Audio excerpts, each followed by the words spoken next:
Um, Howdy, everyone. Howdy, howdy, howdy. I'll take your seats, whatnot. And man, I forgot to grab a pizza myself. Oh well, we'll figure it out next time. So, welcome to AI Middleware Users Group, Austin's AI Mug. It's good to see so many faces on a holiday week. So maybe that's a sign that we're doing something right, and we got the right group of nerds here. I say nerds lovingly, by the way. So my clicker, it works. Nope. Hold on. We don't want to go the other way. Okay, cool. So what we're going to today, and I need to get them, Austin, by next month or next time. Do you think we can get that the screen set up at front so the presenters can see what's on the back screen? Yeah. Awesome, man. So what are we doing today? Hold on. 5, 4, 3, 2, 1. Hi, I'm Colin McNamara, facilitate Austin's LangChain AI Middleware Users Group. Today we have a really fun schedule. Do the standard intros for the new people to the group. Who's new to Austin AI Middleware User Group? Awesome. We've got 1, 2, 3, 4, about 6 or 7 new people. It's great to see fresh new faces. Give a little bit about what we're about, the projects we work with, and kind of introduction to us. It is a fun group of people learning the open. We're going to go over an announcement about AI Middleware User Groups, our Independence Day. That's been happening. I'm going to give a download of news that came from a conversation with Harrison and the other community leaders in the LangChain AI group set of projects. That was yesterday or the day before. I think it was the day before. We have some really, really great lightning talks today. So Orly's going to give us a rant about Fastlane, his ideas about how, I don't want to steal his thunder, but about how we can basically decentralize monetization of content creation and have a fair balance with these different AI agents and models. Next, we're going to kick it off to Collier. Where's Collier? Right there, Collier. Oh, there you are. Thank you so much for picking up the pizza and grabbing the pizza and the two ice bags. It really helps out a lot. He is going to give us a update in the lightning talk around Cloudflare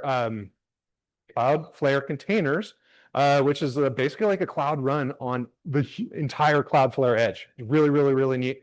If anyone, we posted the beta link, the beta release link in our Discord. I think I'm really excited to learn from him there. Next, we're going to have Joseph Flukaker. Did I get that right? No, Flukager. Yeah, I'm going to murder it forever. I'm so sorry. Joseph's been nerding out with Slack integrations of Cursor AI.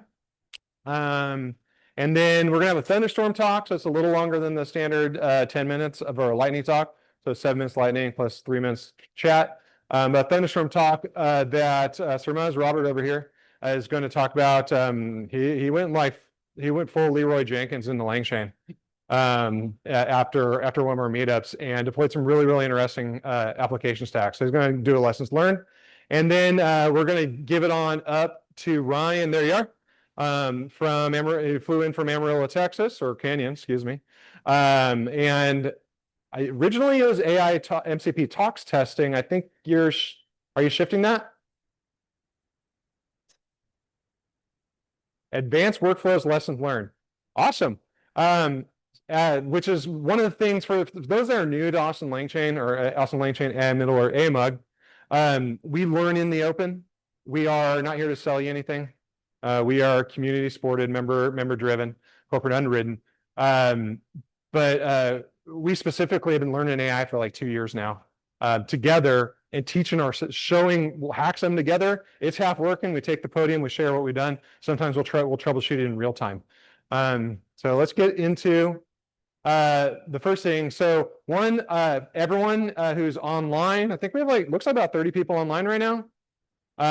If you're in person, you can click that QR code. You can go to aimug.org, click on learn. I've gone ahead and pre-populated what information I might know about the talks. Some of them might be complete BS right now. I'll ask any presenters, if you're presenting, Ryan, Joseph, Collier, Orly, just throw a PR or YOLO is something, but please like make sure it builds first into ALC docs and update with whatever you want, your LinkedIn links, all that fun stuff. But we've basically been running this like a college course, so that if there is pre-done information, you can go there and follow along. For example, all of the notes from my update from LangChain AI talk with Harrison are all there. And if you go to like June session, all the videos for presenters, the information from their transcriptions are up there. So we're trying to keep things organized. You can see we go all the way back to 2023 back here, varying levels. So highly recommend you go check it out. It's a great resource. So I called out the AI mug is member supported and corporate underwritten. We're like PBS. This is a new move. So we've been corporate supported by LangChain AI, by Always Cool Brands, now Always Cool AI. And we have an exciting new corporate sponsor that we'll introduce in a moment that to add to this. But one thing that we announced probably 2 weeks ago was a Independence Day drive. And this was something that was really important to me to support all of us, making sure that we have independent direction in what we learn, on how we learn, on where we drive things. So I want to thank every single name on this list. And we had a goal of 25 people by the 4th of July. I think that's 23 names up there that put a subscription down for somewhere between $5 and $100 a month and put enough money in that we have a self-sustaining organization, which is really, really great. And then we can layer in our corporate contributions on top of it. So thank you to my heart, my business partners at Always Cool Brands and AI. Thank you, because they're still contributing, but not having to do as not have as much stress for me. For those that want to join in, we basically created like a founding member role inside Discord. So if you wanna pop on and contribute coffee, contribute pizza, contribute whatever, just pop on the QR code. If you go to aimug.org/support and evaluate what we do. Some of the things that we've done so far are we've revamped the Discord, and we're about to publish new roles inside of there.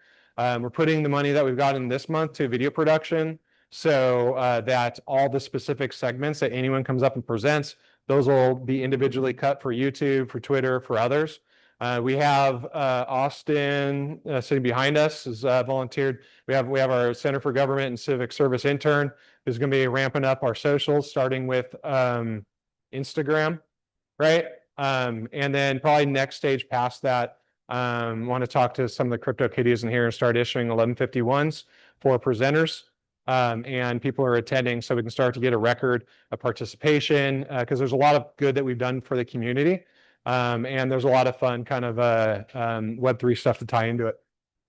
So that is what's going on so far. Other things we've talked about is there are some, we're using some of those funds for applications, where Ryan's helping out with a Discord application that's pulling the notes and the links are collecting and updating those into our docs that you see as well. So thank you so much for your all support. And then really do appreciate it. Other things you've probably seen about 6 months. I need to get the ERP system up for Always Cool to be able to run the books on this, but I'll be registering this as a 501c3 so that you can get write-offs and stuff like that. So on that note, I want to thank our corporate underwriters, our Center for Government and Civic Services. I volunteer here to get space, but they are really, really supportive of us, supporting us with their interns, supporting us with the space. I mentor students, I mentor staff, but they've been really, really great to us. I want to thank LangChain AI as a corporate supporter. They have been very supportive of us throughout the last 2 years, both in our financial contributions and spirit.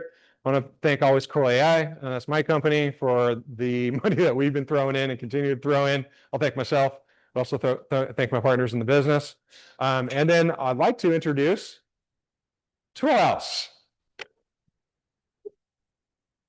as a new sponsor that we're adding to our corporate underwriters here at Austin AI Mug.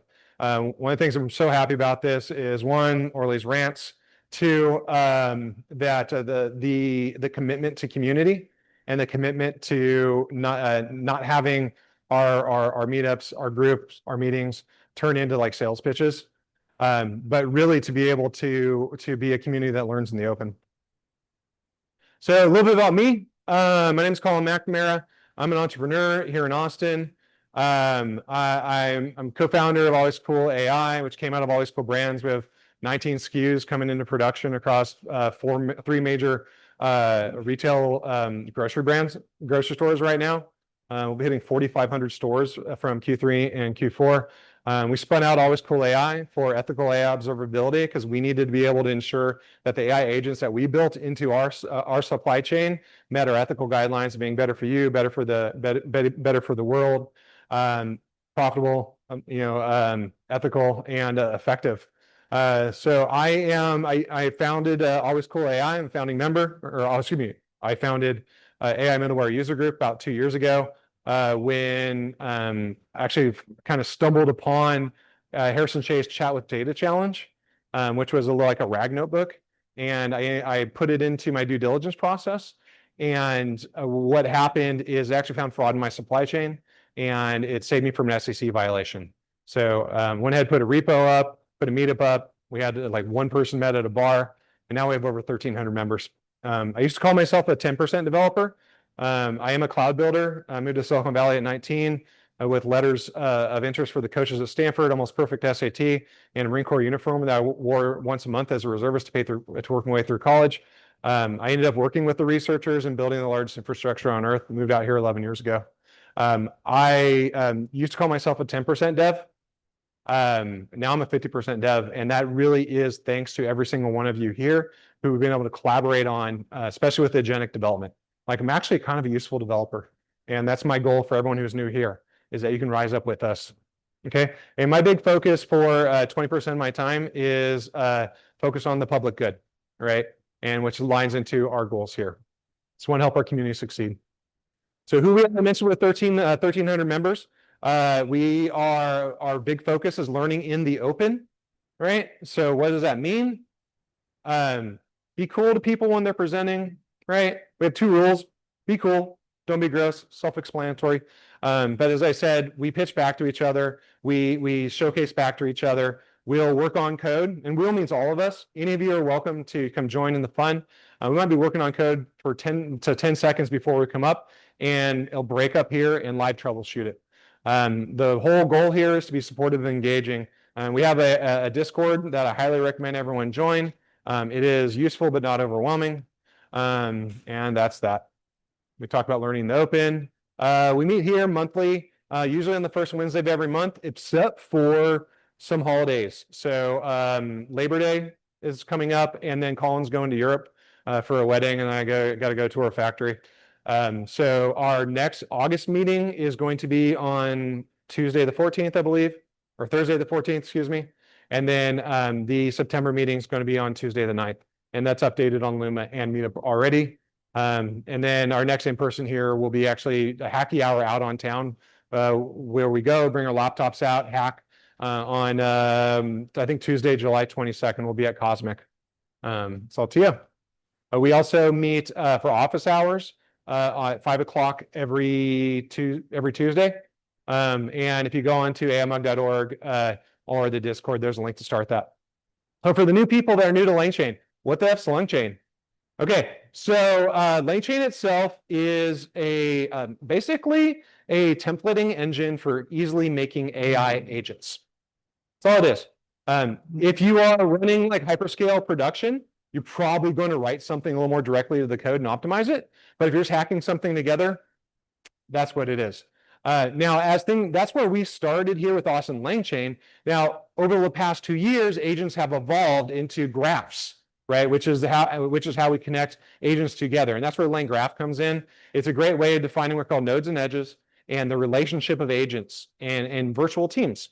So we focus mainly on the open source, the free open source packages, LangChain and LangGraph. And reality is LangGraph is where 90% of the focus is, because it actually pulls in a lot of the LangChain stuff and like pre-built agents and pre-built setups. That's where a lot of the focus is going.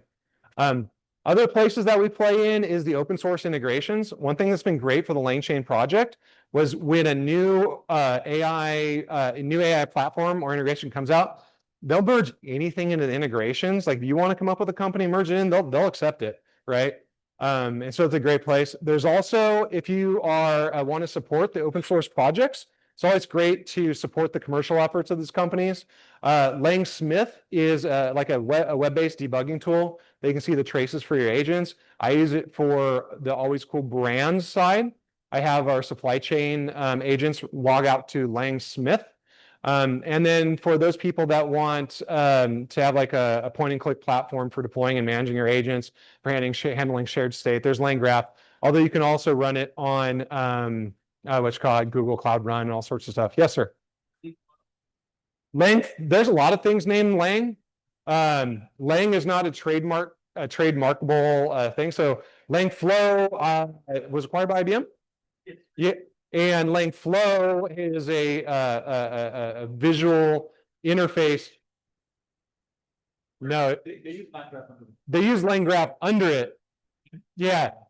So that's a WYSIWYG for deploying your agents and graphs. That's a great point. Is that there's a lot of stuff out there. Like there's Langsmith, which if you want to support the LangGraph project, was like $39 for the first level of Langsmith. Highly recommend it. But then there's also like LangFuse, which is an open source observability tool out of Y Combinator, mostly open source. There's like a couple things you need to license it for. They also have a thing too.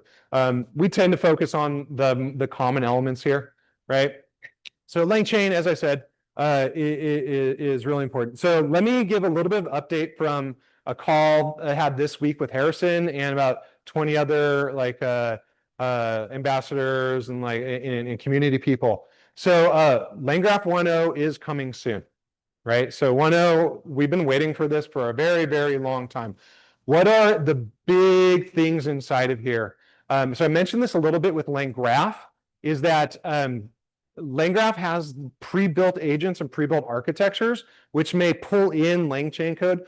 But like if you are like a Google ADK person and you want to use ADK for your agent, you can also wrap that in LangGraph and define that agent in ADK and have that as a node. And whatever you can mix math. Say you want to integrate Crew AI into it or whatever, or they had a great presentation, Austin Java, for yet another agent. There's a billion ways of building agents, and especially with the shift towards agentic development, you're probably going to build your own at some point, right? But the pre-builts are really it's this nature. What's happening is we're getting this like meta templatization of the agents. That's a big function of 1.0.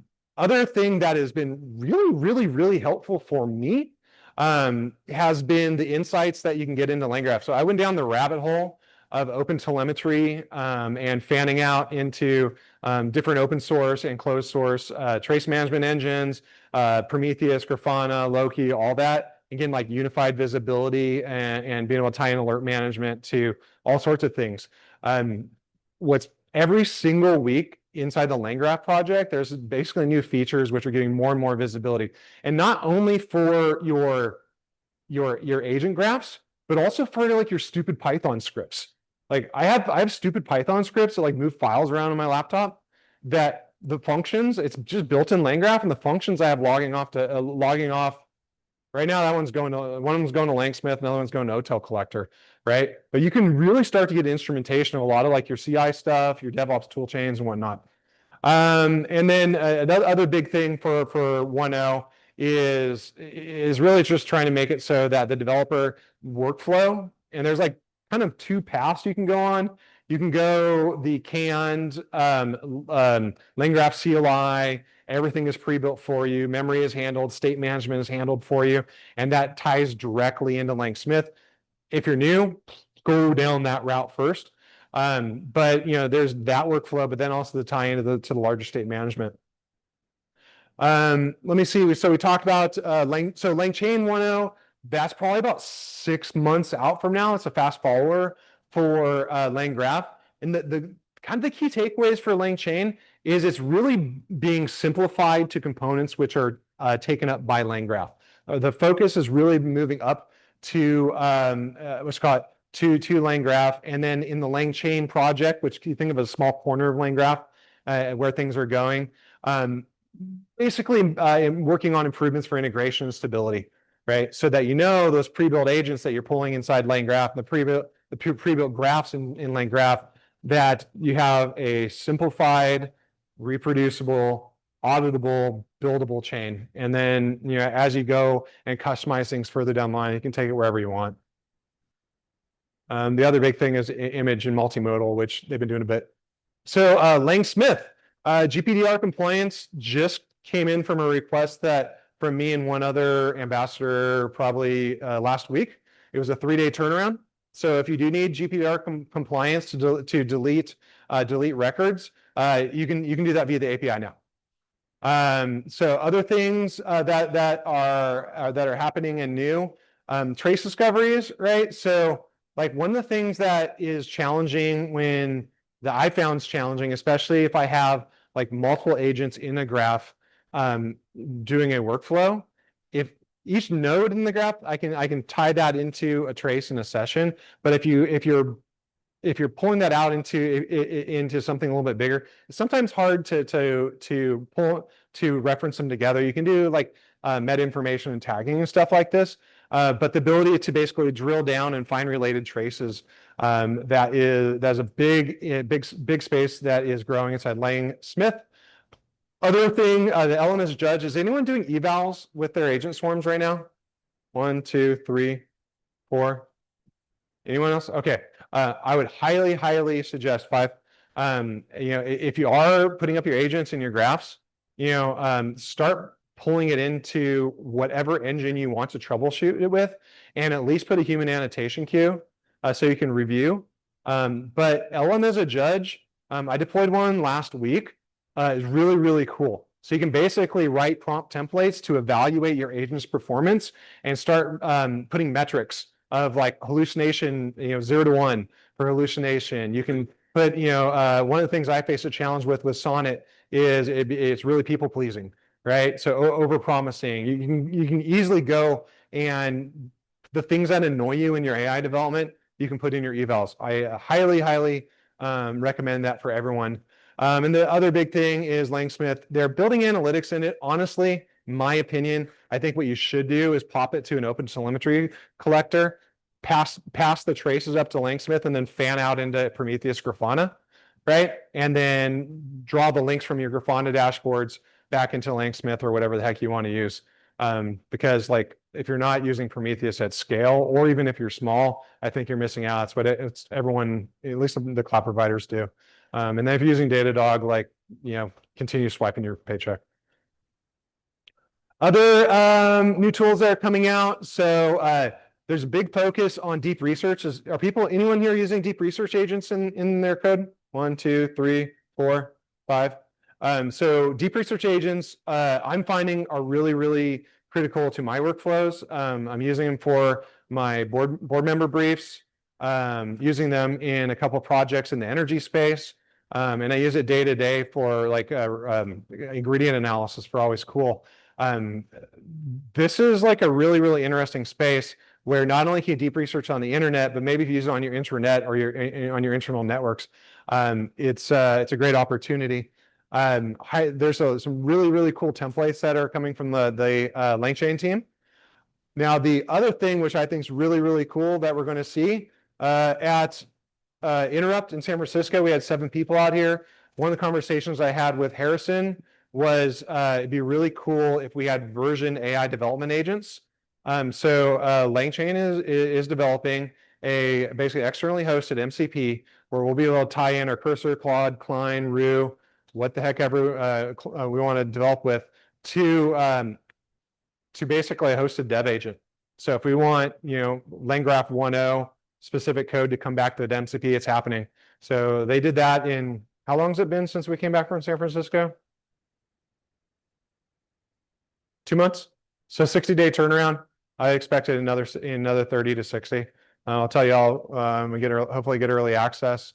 The other big thing that's a huge focus from that Harrison was talking about is voice app support. For those that have been hanging out with us here at AIMUG, Kareem's been going down this voice route for like a year and a half, right?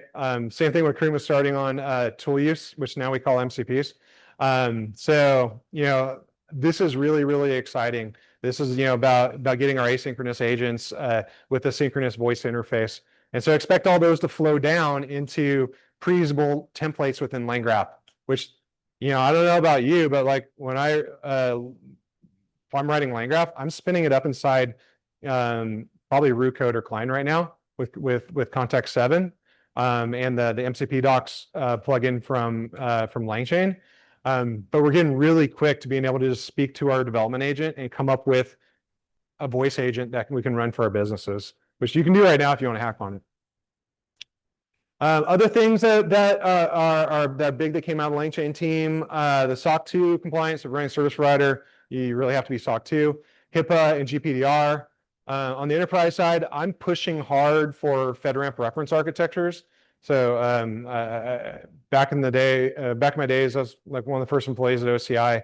I had 38 audits a year on my infrastructure, including I had the White House, Marine Corps, and like basically like every bank and stuff like that. So about 38 had everything. I'm a big fan of designing your infrastructure to at least do FedRAMP High. And then now with FedRAMP 20X, so you can do your audits. So I'm pushing hard on this. And then there's just the big pushes for industry ready solutions. Other big thing that came out of the meeting. So the ambassador program is getting a little bit more mature. They're taking feedback from the community members, which is cool. And then that's about it. Hold on. For 2025, the strategic focuses that were communicated were basically stabilizing LangChain and LangGraph, make sure there's no breaking features. I know a lot of us have faced this problem over the day. They're really trying to move into the enterprise space. So to drive their compliance side, there's some decisions that I think they made within Langsmith that are hurting them there, but that's a whole other thing. And then really, LangChain was one of the first AI frameworks, and there's a bunch more out there. And so the game is really to mature the packages and mature the programs. And this is a little, actually, and basically if on the development workflow, so I talked a little about the coding agent like Codex, talked a little bit about, the MCP docs and Context 7. The goal here is to have a full CI workflow that you can start with your agentic development tool and then poop out agents. On that note, I'm going to kick it over to our lightning talks. We're going to give it up for Orly. And if you can put these two things, clip them on real quick, plug this in your laptop. So generally we keep our lightning talk 7 minutes with about 3 minutes Q&A. Very fast. Put both of these on you. Test. That. Okay, can everybody hear me? Yeah, sweet. That right next to the microphone. I'll make it so it doesn't.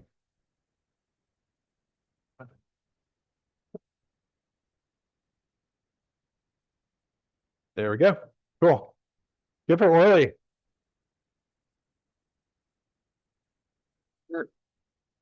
All right. Just let's see. How do I move this over? Oh, That's why magic is turn it happening. down so it's a little easier to see the screen there. Okay, I'm gonna speak really fast because I'm late, and also I know it's only 7 minutes. So thank you for the intro, man. That was great. I'm really happy to be here. Colin runs like one of the We're good. volunteers. I'm very happy to be everybody else. We are to share the knowledge, figure out here. 1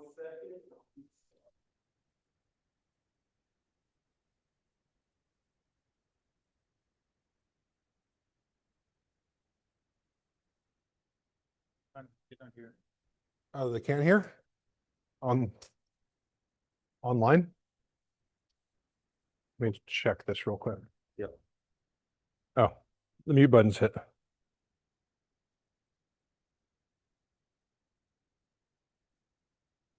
It's okay now.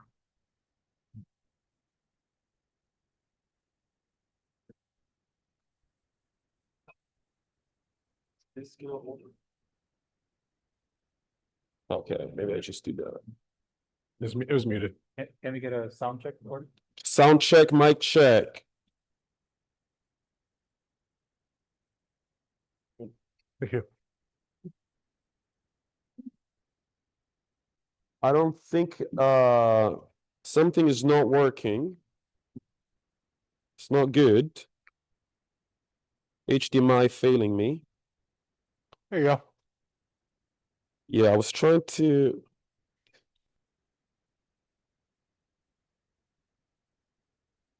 Yeah, we don't have to touch anything. All right, there you go. At least I can see my slides without turning my neck. That's what I was trying to do.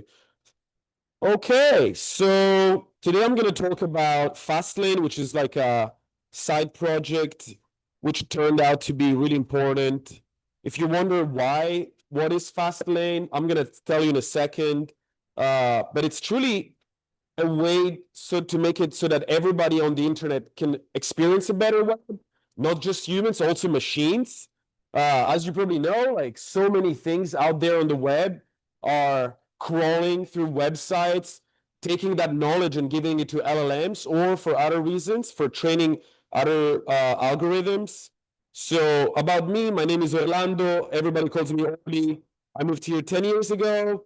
This is my second startup, toolhouse.ai. If you want to connect with me, this is some of the information. There we go, just making it large. Everybody can see it. That's my email. And I truly am into like web scraping and open source. So this is kind of like one of the tweets that will summarize why it's important to talk about a better web for everybody. 10 years ago, and for every visitor on a website, Google would like scrape that website twice, right? Mhm. Then the ratio went up, and now it's insane, right? Like now you have like Anthropic scraping a website 60,000 times for every human visitor. Why do they do that? Training data, whatever. So the idea is that like crawlers, they don't basically give anything back to the creators. So how can we improve that? How can we make it so that if you're a creator, you probably write like a lot of blogs, a lot of content, but you don't want your data to just be like scooped up, right? So what a lot of people do today, if you go on Amazon, LinkedIn, there's a login page, there's like a CAPTCHA, you know, those like annoying things where there's puzzles, or you have to verify that you're human. So I think there's a better way where we can basically make it so that if you're an AI agent or a scraper, you have to pay. But if you're a human, you don't have to pay. So I will demonstrate that. I have a bunch of slides, but 7 minutes is not going to be enough. So I'll jump directly into the demo. If you follow with me, you can go to this website right here. If you want to try it on your phone, this is live right now. So you can scan the QR code and you will see that there's like just a super basic website. Welcome to Fastlane Worker. This is hosted in Cloudflare, by the way. So thank you, Cloudflare, for letting me use your services for free. As a human, oh, sorry, I didn't mean to take away your QR code. If you're still trying to get it, there it is.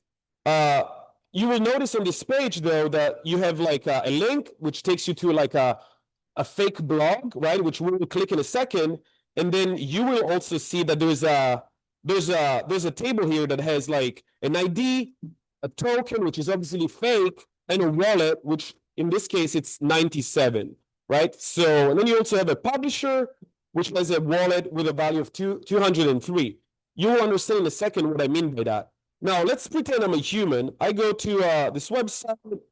The content is protected, but I'm a human, right? Like if I refresh this, you see like I have my CAPTCHA here, and voila, I can access the website. I'm a human. Look, there's a beautiful blog post about agents. You know, this is all ChatGPT slop. I just made it just to show you that as a human, you can browse the web really nicely. But what happens if you're a bot? You know, what if you're a bot that doesn't have hands? Well, let me show you here what happens. I'm gonna run a script here. Let's see. No, I'm just gonna do npm run in sorry. Okay, so this was gonna basically start a browser, which is how bots usually see website. It's like headless, usually browser, which means the bot will automatically control the browser like a human would, but it's programmatic. So this browser, if you see here in the top, it says Chrome is being controlled by automated test software. All of the advanced scraping that happens on today's web is very similar to this. If I try to verify that I'm a human, boom, failed. I'm a bot. I got caught, right? 99% of scrapers now fail because you just got shut down by Cloudflare. But obviously, we want to make it so that agents or bots can access my content, but I want to do that in a way where they get to pay something, so I get rewarded. So how do you do that? Well, going back to my example here, what we have is Fastlane, which basically acts as an intermediary that basically verifies whether you're a human or if you're an authorized agent that has a wallet which has money, which means the bot can pay me for my content. So let's take another example here. I'm going to go back to my worker here. And what I'm going to do is I'm going to do a curl request, which is another way to scrape a website as a bot, but with just nothing. And as you can see, I just get a bunch of HTML back. I don't get the actual content of the blog post. But what if you use Fastlane? Okay, good question. If you use Fastlane, all you have to do is to add this header here, which basically says, I am a user of Fastlane as a bot. Here's my agent token. As a reminder, I have 97 credits here, right? As you can see, and the publisher has 203. Now, if I run this command, what do I get back? Aha! I get the actual content of the website in a markdown format, which means it's better for bots, better for scrapers. There's no HTML. It's all clean. Is that worth 1 token? Let's see if I refresh. Yep, the transaction happened from 97. I'm now down to 96. If I do it again, boom, 95. And every time I scrape the website, the publisher gets an extra token, right? Now, there are many ways that this can be useful in the future. You might be like a publisher of some content, you want to get paid, or you really hate bots, but you really like humans. And so the idea with Fastlane is to like basically create this agreement between people that want to use scrapers and humans who create content so that everybody wins. Not only the bot gets a nicer version of the content in exchange for 1 token, whatever the value of the token might be, but it also means that if you're a human, to you, it's just like nothing else. You know, you're just getting it. You don't have to pay anything. So this is kind of my spiel on Fastlane. The reason why this is important is there's a lot of content publishers out there, like newspapers in Europe specifically, that they want to make more money. They're seeing the volume of their website being scraped, like I said, like 10x, 100x, 1000x. All of those extra scrapes, they cost them money. It's like volume of gigabytes of data. And so they're like, how can we make that money back? And so when I pitched them, and they were really excited about Fastlane, and so now Fastlane is just a demo on my computer that everybody can pretty much take a look at by just going to this GitHub link here. It's just a very simple implementation. There is basically like a middleware that decides whether you have authenticated as a human or if you have a valid token. If you do have a valid token, but you're not a human, then your content is given to you in exchange for your payment. Now, of course, this is day 0. We're going to have to figure out how do you decentralize maybe these wallets. I'm not talking about Web 3.0 or crypto, but I know like there's going to be some sort of like mechanism there that makes it so that people can sign up, like fund their wallet and then let their agents scrape the web. And then the other important thing is, you know, what if you hit the same page 10 times? What if you hit it 100 times? Should you be paying 1 credit for every time you scrape the same page? Or should there be cash? Or should there be something else? So these are questions for the future to answer. But if you're interested about Fastlane, if you know about content publishers that have issues and they want to kind of try to figure it out, get in touch, because that's what I'm doing on the side. Also, not really on the side, it's part of our company, because Toolhouse, you know, like not trying to upsell here, but we're making it so that everybody can build agents really quickly. It's kind of a vibe code application, very similar to any, if you ever use like V0 or Lovable or whatever, you just type here like, hey, build me a scraper that does something, and then it will automatically build it for you. So if I can get like, I had a pre-made prompt here. Here's like build a scraper, which will navigate to, the website I had a second ago and summarize the content of the page. Well, I expect it to not run because it's going to be blocked by Fastlane. So it's writing the prompt, it's writing the agent for me. I'm just going to hit this button, and then in a second, it's going to say that it's going to fail. There you go. The page, the provided the URL is protected and requires a CAPTCHA. Okay, so you basically failed at scraping my website, which proves that my Fastlane implementation is working. Now, I could change the agent and say, hey, you want to pass a Fastlane header with your actual token, and then it would actually work. Let's see if I have it in my, actually, I think I deployed it earlier, so I don't even have to rewrite the prompt. Let's see. There we go. So the prompt goes like something like this. I know it's hard to read. Build a web scraper which will navigate to the URL I gave you and summarize the content of the page using Code Interpreter and write a Python script to do that. Code Interpreter is basically something that takes code and runs it. When you do a GET request, pass the header that has the following data, and this is the header that matters, because if you do that, then you're basically enabling Fastlane. So if I run this agent with this new prompt, which has like all the data necessary to enable Fastlane, we're going to see in a minute that the agent is now running using Code Interpreter. It's writing a Python script, which is scraping the website using the Fastlane token. And ideally, in a second, we'll see the answer from the agent with all the data summarized, scraped, which is the opposite of what I showed before where it failed. So let's see if it happens. Running it again, give it a minute. But yeah, that's my demo. That's my spiel on Fastlane. If there are any questions, I hope I was under 7 minutes. Maybe not. I don't know. I couldn't keep track. You're good. Any questions about Yes, sir.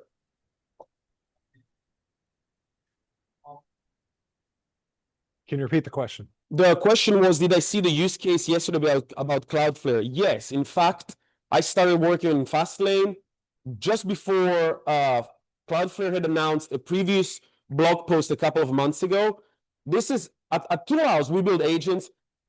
The majority of the people that use Toolhouse, they want to scrape some sort of web page, and a lot of them are like, oh, I want to scrape Amazon. And so Amazon has all this like anti-scraping countermeasures measures, and so you cannot scrape a lot of things in Amazon.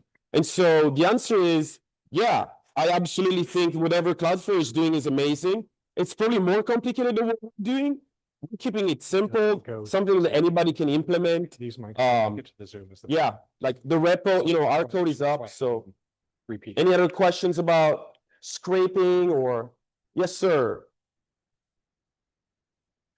Yeah, we're working on this. That's a good question. So agents, so when you scrape this page as a human, you're not limited. If you're scraping it as an agent like a Google bot, you might hit the CAPTCHA and you might be penalized, right? There's the one thing you can do is Google gives you IP address that you can whitelist. So another feature that I could add to Fastlane is check first the whitelist of IPs. If you're in there, let them through like a human and do not show the CAPTCHA or just return the markdown immediately. By the way, the agent worked using the Fastlane token. And so now we have the data down here, just like, like it's been summarized. So it's basically the same data here. And if I go back, technically from 95, it should probably be 90. Yeah, there you go, 92. So it's been scraped successfully by the agent programmatically. Awesome. Question. I think there's been studies that show that like CAPTCHAs can be solved by AI dating back like 10 years ago before like full AI even existed. So like what's the point of like paying for the tokens and you can just solve the CAPTCHA at the bot? Great question. CAPTCHAs are getting harder and harder. It is true that the simple CAPTCHAs, like the reCAPTCHAs, the ones that are like more basic, they're easy to bypass, and they're also easy to like fake like that you're a human. But like we've seen in last week, even Vercel has put out a news that they're collaborating with this like advanced anti-bot company called Kazana or Kazada, I forget the exact name, but they're making it harder and harder. And as we've seen from the first message here, the problem is that bots are not scraping your website twice, but like many, many, many more times. And so stopping bots, it's becoming more and more of a thing. It's kind of like shoplifting. Yeah. So people don't want people to shoplift. And so we're going to see increase in bot protection from agents that want to scrape. Also, capture, who's to be okay, show you a handle that text and can you provide an answer? It was difficult for the machine. Yeah. Sure. But these days, it's no longer about solving, what you see, but rather collecting Fingerprint. fingerprints. Yes, sir. Is the mouse movement across the browser in a more human-like fashion? Is it happening? And that's why services like Turnstile, they don't even ask you about it. They say, oh, just check this box. Yeah. And Captures are super complicated now. They also do like really deep things. For example, they look like, do you have a graphics card connected to your computer? Do you have an external monitor? And so if you do have those extra hardware requirements, it just makes you more human than someone who does it, which is kind of scary, but it's the way we're going. Yeah. Yes, sir. Another question. Thought that I'm talking about this, that the response to piracy was make it available and cheap. And that like made piracy less attractive. So I think that could be there's always going to be a hard race of how do you make capitals that can be solved. Really, if you want to do that, like, it's really possible. So Get up arms race, right? I'm gonna stop right in the middle here. We have like 30 people online. So I'll suggest that this is a great conversation to continue at the after party. Don't want to have one-on-one conversations, but we do want to respect people online and make sure that we keep the flow going. Collier, King at one, so give it up for Orly. Thanks, sir. Welcome. Collier, if you can give us a walkthrough, I think you're gonna talk about the badass thing called Cloudflare containers. Yes.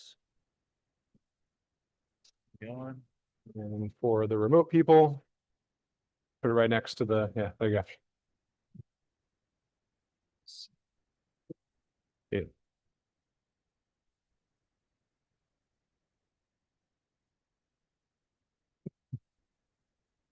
All right. Can everyone hear me? Not really? presentation. for some reason. Oh, yeah, I think it is out of presentation mode. Yeah. There it is. How's the sound check? Good? Yeah. Cool. All right, yeah, I'm gonna talk about Cloudflare containers. So this just came out last week. It's in beta, it's brand new. And it's a milestone for Cloudflare. We haven't had a product like this yet until now. So you have like traditional hyperscalers, they all have a container product of one kind or another. Basically what containers on Cloudflare are they're basically serverless and they run on the edge and they're bound to a durable object. And I'm not going to go into like all the nuts and bolts behind how it works because I probably would not communicate it correctly. But developers.cloudflare.com/containers, you can read a lot more. I'm going to show a demo. So I have a worker, I have a Cloudflare worker, and it has a binding to a durable object with a container instance inside of it, and it also has a secret. And so when I go look at what that looks like in code, I have a Hono app. Is that big enough to see? Hopefully. And basically there's this new container class that you can import. And I'm just gonna extend that, and I'm gonna add a couple things like the default port that the container is gonna listen on, and then what to do after the container stops. In this case, it's going to sleep after 5 minutes. And so then the rest of this is just a typical worker, but it's using Hono, which is like a very lightweight JavaScript framework, really good for scalable applications. And I'm going to bind the it's a fast API container to the durable object. So if we go back to this thing, it's just, my durable object has my container bound to it, and then my worker has access to that.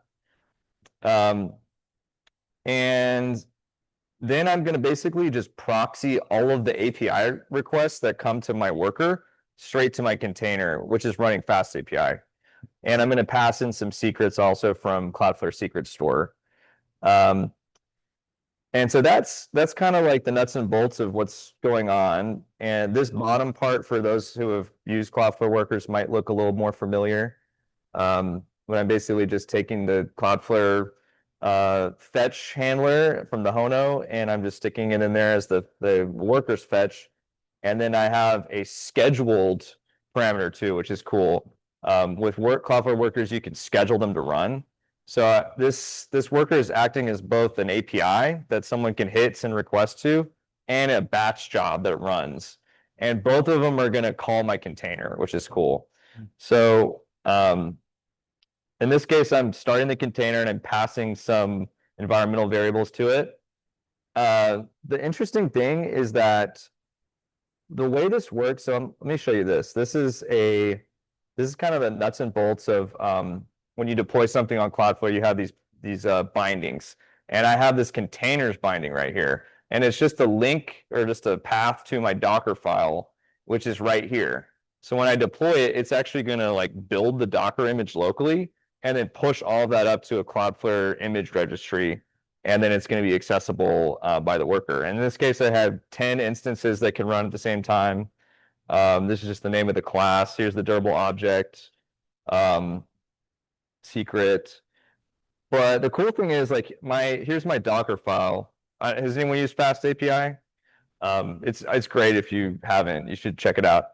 But this is like a typical Docker file you'd have with Fast API. It just runs a Python API server. And the cool part is that this is what the API part of the worker is running. But on the scheduled part, I'm actually just overriding the entry point, and I'm having it instead use the exact same Docker file, but it's going to run this process script instead. And so I should have probably talked about what these scripts do, like what the API does. It runs a really crappy XGBoost model I trained to just like make a fake score. This is my team does a lot of like ML inference, and so before we'd have to deploy something on Kubernetes or somewhere, and now we're just going to do a lot of this on Cloudflare containers instead. So the program basically just like loads a kind of a fake model I trained from R2, and it's going to select a random lead. I'm just kind of a random piece of data, and then it's going to run the inference on it. It's going to return the data back. So it's going to do that when you hit it with the API, and it's going to do that on an interval too. And that's just two common use cases that we have at work. I'm sure other people have similar use cases. So what does this look like in the logs? So I'm over here in the Cloudflare dashboard. I am under compute, and there's a containers section. And this is my name of my container that was created. It's called containers model template. And it has two instances. One, I think, is from the API being hit. The other one's from the schedule, which is interesting. They're on two different like kind of intervals being used. So they're the algorithm behind the thing that spins all these up is it decided you need two instances to satisfy the traffic hitting your container. These are the logs. So I have these are logs from inside the container. So this is the Python code that's logging stuff out, and it's just saying, hey, you sent me this person or this record with annual revenue of 0, industry banking score 0. So yeah, annual revenue, blah, blah, blah, score 0. So the point is, it's just like, this is the Python code actually from inside the container. And then over on the worker side, the workers logs, this is what shows the like runtime of the API that's running, either the batch running or the actual API getting hit. And this is the JavaScript code running. So we got the JavaScript code running here if you want to see those logs. And then you got the Python code running in your container also, if you want to see those logs. So pretty handy to just like go back and forth if you need to. Here are the events that I've run. Like I have the cron job to run every 5 minutes. That was in my, that was right here. And so yeah, I mean, the point is like I'm running containers on the edge and you can hit it with a request. You can run it on a cron job, and it's just, it's, you know, it's kind of like just a random Python program, but it could be any program, anything that goes into Docker you can run on here. Huh. I will, getting to the end, but before I wrap it up, there's a couple of things that aren't there today yet. So one of them, Cloud Run, is like a kind of a comparison people make to Cloud for Containers. There is no auto scaling feature yet, but that's coming, and that would make it more like a Cloud Run, where you can just throw like lots of traffic at it and it'll provision however many instances it needs to keep up. That doesn't exist today.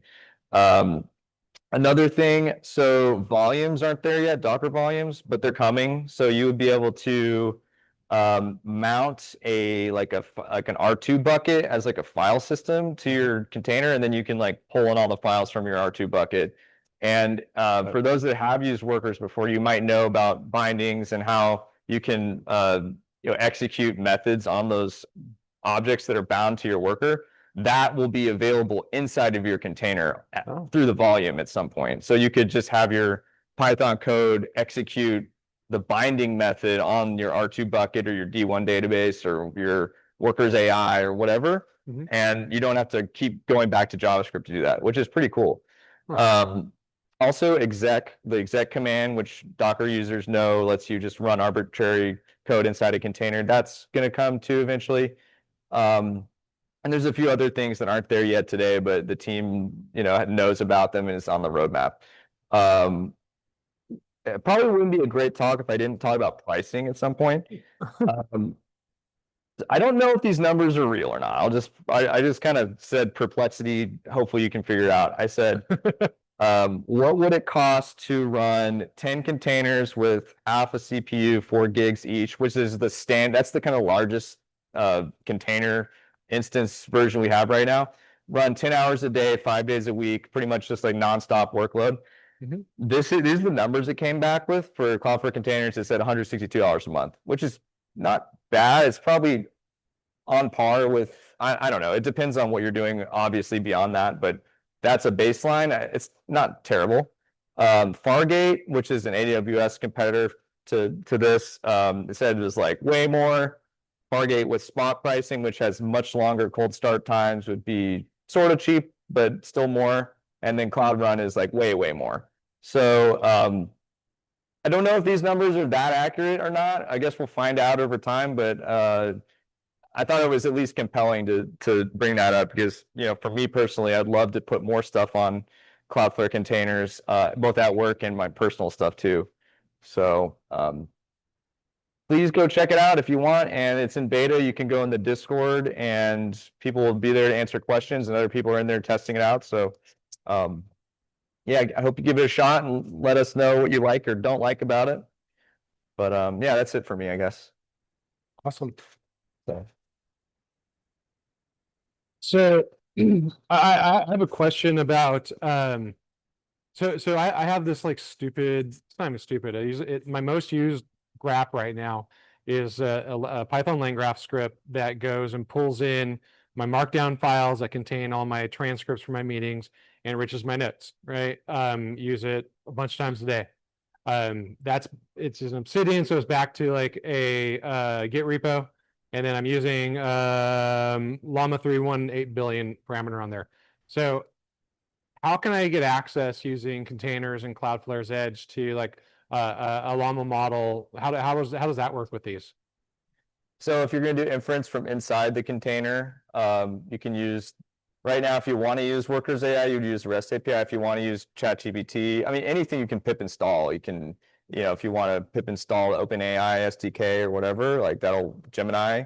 What if I wanted to run it like within that container? I don't care how long it takes. Yeah. But I want to be, I don't like that data going anywhere. So like, can I run it inside of Like an Olama, you're saying, or Yeah. something? Oh. So there, okay, I should have mentioned this. No GPUs yet on the Okay. containers. When that comes, it will be truly OP, but I don't think we're there yet. So, yeah, that is not there yet, but I like the way you're thinking. We'd all like that, I think. So. Oh, no, you can run GPUs and I know a couple of people here that have run Olama in Docker, I think. So, and they're using GPUs. So yeah, I mean, there's certain image types you can use. There's some NVIDIA images that you can use for CUDA and stuff. I have a question from Zoom. Yes. Robert Kessler asks, I use Fargate with 500 containers at once. Can I Uh. do that now in the cloud? No, Answer is no, Rob. not yet. So like I said, there's an auto scaling feature that is coming, but it's not there today. In fact, one thing I'll mention is another caveat. This is like a future enhancement. You see the locations of these. Like obviously we're not in Los Angeles right now, right? And I think we just saw one that was like Singapore. We're in Texas. So what's happening is the durable object and the worker is running in Texas because it's near us, because it's co-located closest to us. That's how Cloudflare works. The containers are not there yet. They will run wherever the most first available one comes up. So that's why you're getting stuff in like LA and stuff like that. There's a scalability factor that has to be met. Right now, we're just in beta. Eventually, it'll be, ubiquitous across the network, just like durable objects are. But yeah, Robert, not yet. He says, call me when I can. I have a question. So you mentioned that you have a Ono TypeScript API, Yeah, which then calls a fast API, Python API that's running inside a container. So yes. the Ono app simply just to bootstrap it for an external API endpoint? Well, so Cloudflare runs on JavaScript. You can run any WASM compatible language on Cloudflare. So you could potentially run like Rust or Golang or something that compiles to WASM. But most of the documentation examples, everything is really like TypeScript or JavaScript. And so that is just like it's kind of like the car. And then whatever you want to put in the car can be, whatever you want. It could be Python, it could be Go, it could be something else. But to, get the best out of our network, yeah, it's going to be TypeScript as like the vehicle you run the request through. That's just the glue API between the external connection that you're making to whatever's running inside the container. Yeah, so you can see right here, I'm using this get container method, and it's basically it's provisioning an instance. It's like getting an instance of a container, and then I'm starting the container and I'm passing these environmental variables to it. This part's actually optional, but to the way I was figuring out, if you want to pass environmental variables in, which in this case is like a secret, then you needed that first, and then you pass the fetch that came to your worker to your container to that port 880 that Fast API is listening on. And so it's just like a straight pass through. And Yeah. Fetch is what's making it happen. Yes. Thank you. Yeah. On the region, sorry, say, and not limited to say US deployment frame. Not yet. So that's coming. That's like one of the big things they said, asterisks, this is not available yet. Just like with, Cloudflare, you can you can put stuff in different regions or, nationalities. I don't think you can do that yet with containers at all. So it's like still kind of a limited, it's just because there's not that much of it yet deployed, I think. So that'll change as beta goes away and it goes to GA. There's any plan about that kind of like, That is a great question. So everyone can hear it online. So he asked about if there's like an orchestration framework or process on the roadmap. I think so. I think that what you can do in workers is you can, like I said, bind stuff together. You can bind one worker to another, and then you can have one worker call another worker's methods through something called RPC call. It's a remote procedure call. It's like a JavaScript thing. So I would imagine that through that bindings and RPC method, you could string together like hundreds of containers and have them like orchestrated in a way. I the biggest like thing I have to compare that is Kubernetes. And Kubernetes is like a beast, right? There's like so much to it. The Cloudflare way is usually pretty lightweight, so I would imagine they would stick to like the most lightweight, elegant solution they could to do stuff like that, versus like going out and trying to build a whole nother like Kubernetes type thing. So it might be a little DIY for a while, but you know, that's like I use Kubernetes all the time, and I would love to just use as less of it as possible. So I think a lot of people are pushing for orchestration stuff. Sorry, that wasn't a great answer.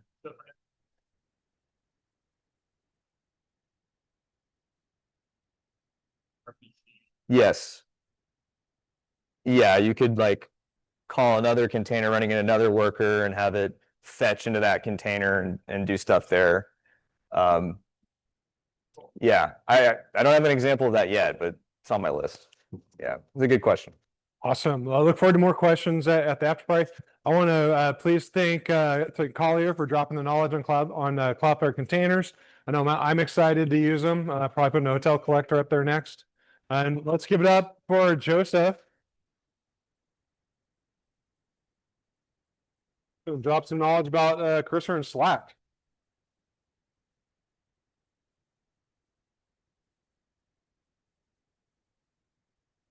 You swatch it on Uber. There you go. And you clip this on, and then this microphone just right next to it.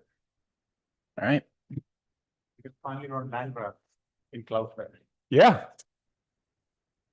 All right. we'll make it up. Mic check. That's fantastic. Okay, along the same theme of some of those components mentioned, Colin mentioned that Lang chain is adding support for integration with Cursor and some other dev tools. As you guys all know, one of the most popular workflows with LLMs is generation of code. And we've all used ChatGPT in the browser, but as you get to the next level, you want to do more interesting things and actually do more of the integrated cycle of software development. And so Cursor is one of the popular tools. Anyone used Cursor here? Several of you. It's one of the more popular ones. There's also Cline, there's also Windsurf, which are also popular. Just this last week, they added a feature where you can integrate background workers or background agents, and you can interface with those via Slack. And so you can basically chat over your phone, over your Slack interface, and give it tasks. And it's pretty powerful. So you can do things much more asynchronously. On the way, while I was driving down here, I was like, dictating to my phone and doing some fun stuff. So anyway, let me, I guess, start out by just showing you Slack. So here you go. It's really easy to set up. I'll show you how to set up in a minute. But let's see, what should we have it do? Add a poem about Austin Lang chain and a joke to my homepage. All right, so we'll see if that works. If the demo gods are happy. You can see it's acknowledged that, and it started working on that. It spun up a virtual environment in the background. And so I've got this hooked up to Cloudflare. Oh, yeah. And merge that last change into main. All right, we'll see if that works. All right, so you can basically chat with your agent, and you have to give it access to your GitHub, and then you can do a lot of powerful things. So what are the things it's good at? It's got a whole virtual environment. It's got access to your source code. It can read and write, and so you can modify, you can create pull requests, you can have it comment on pull requests. It can access the internet. It can download and check in images for you. It can also, since you're in Slack, you can have a chat with your other coworkers, and then you can do the @cursor, and it will read the context of that conversation and then use that in its whatever work it does. So you can say like @cursor, fix this bug. What it has struggled with, in my experience, is sometimes it can't access some of like the issues in GitHub. maybe I just didn't have it configured correctly. Sometimes it gets a little bit too creative. Obviously, you've got to put guardrails around it. There's techniques that you can get around that. And then also some complex changes that you need a full IDE to edit. The Slack integration is not really sufficient, kind of limiting. So there are a couple commands for Cursor. There's really only 3. You can do Cursor and then any prompt, and it will create a background worker and start working on it based on that prompt. You can say Cursor settings, and it'll show a few settings. You can do the options like what branch you want, what specifically model you would like to use if you'd like to. And you can also list any of your agents that you have running. So this is an example of a team having a conversation about a specific bug and the context, and then they just referenced Cursor and said, fix this, which is pretty cool. This is the setup process. It's really easy. There's two Cursor. There's a Cursor GitHub and a Cursor Slack app that you need to integrate. It was very surprisingly easy to do. So in Cursor, you can actually open up these background tasks and you can see its thought process. Even though it's happening remotely on the cloud in a container, you can open it up in Cursor, which is kind of nice. And so you can kind of help debug it. Sometimes it gets stuck like with merge conflicts or something. I'm happy to see that as it tries to do real developer things. Merge conflicts are always a pain. And you can kind of see what's actually happening under the covers. So that's pretty cool. It's a new Command E. There's also a budget you set for your background agents. So here I've set $50. I haven't actually dipped into that at all. I've been using it for a few days. But if you go above your token limit, then you can burn down this additional budget. So there is a mobile app also for Cursor. And this is pretty nice. So you can actually interface it on your phone.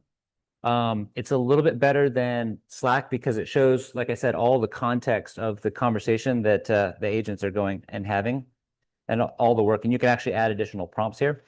The way you install this mobile app is you actually go to Safari and you pin it as a website. It's not an actual app. So just an FYI on iPhone, you can't do it through Chrome. You have to go through Safari, but it's pretty easy to set up once you have that tip. And that again was nice because a lot of times I have an idea, I'm on the go, I want to add something, fix something, and I can do it right from my mobile phone. That's what it looks like. Those are the steps to install that mobile app.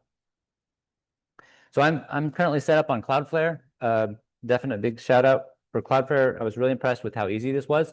So it's monitoring my GitHub repo and automatically deploying my website.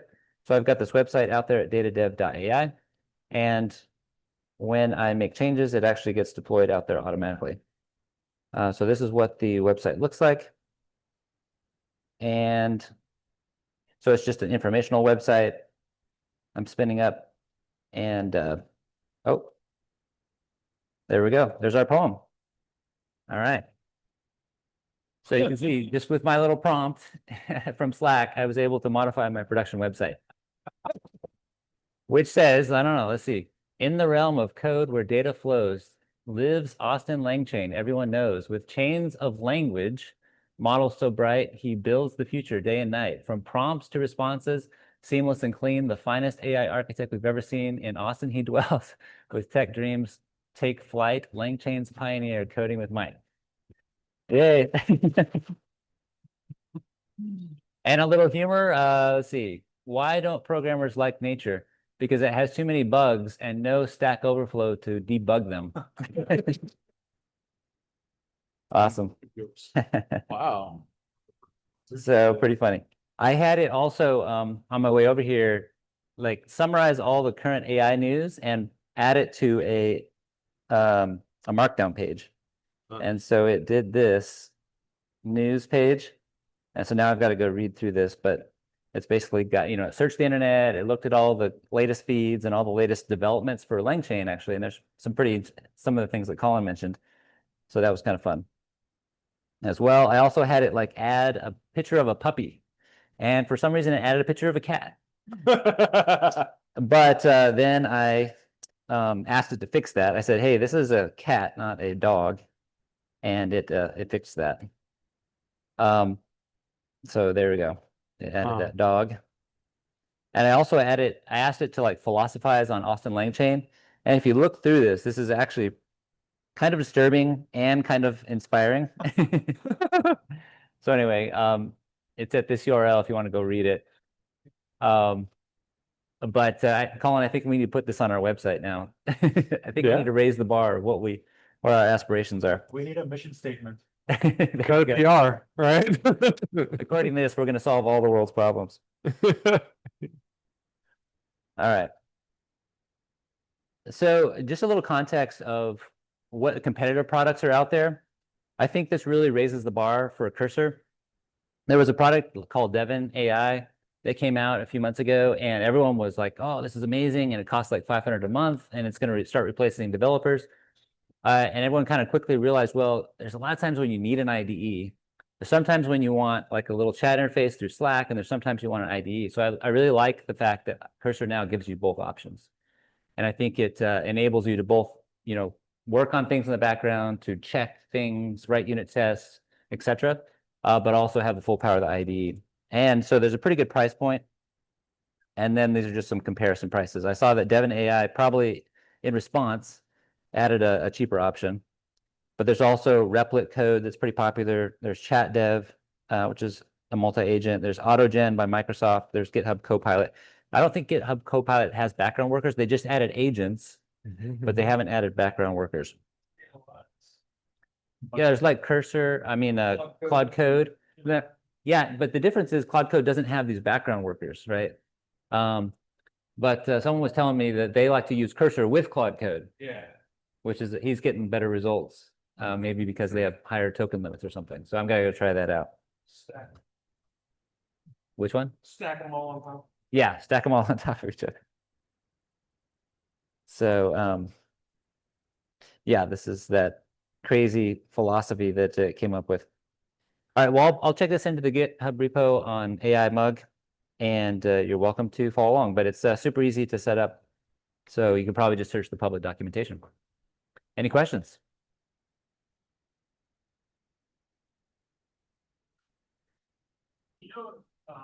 Because this looks like you're using it right now on a static website. Do you know if you were building, if you're trying to use something like this on, something that hadn't built, or whatever? Yeah. Would you have to set up the version to somehow be able to work so it can debug and look at logs while it's developing, or does it just do like, let's say, that or how did it have that feedback? Yeah. It does set up an environment, and you can actually customize that environment. There's like a JSON file that you can specify what steps, what things it installs, what dependency it has. You can even build your own base image that it uses. I haven't done that. I've used the out-of-the-box one. But yeah, you can definitely do that. And in this case, in Cloudflare, which was super easy to set up, I had to specify the build command. It's a pnpm build. And so it is a JavaScript, actually. It's not, it's using Starlight Astro, which converts MD files into HTML. But there actually is a build step. Yes, and it fixes it. It's like, oh, I broke it, and it fixes it automatically. Yeah, I've seen it do that several times.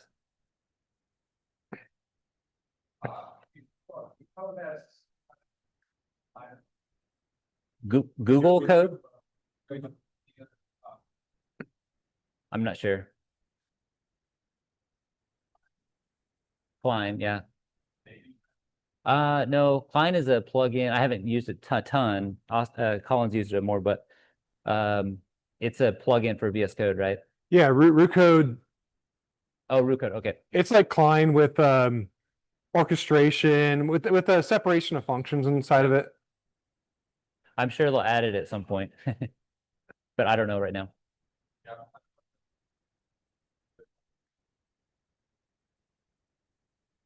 For MCP for Slack? Yeah, there are.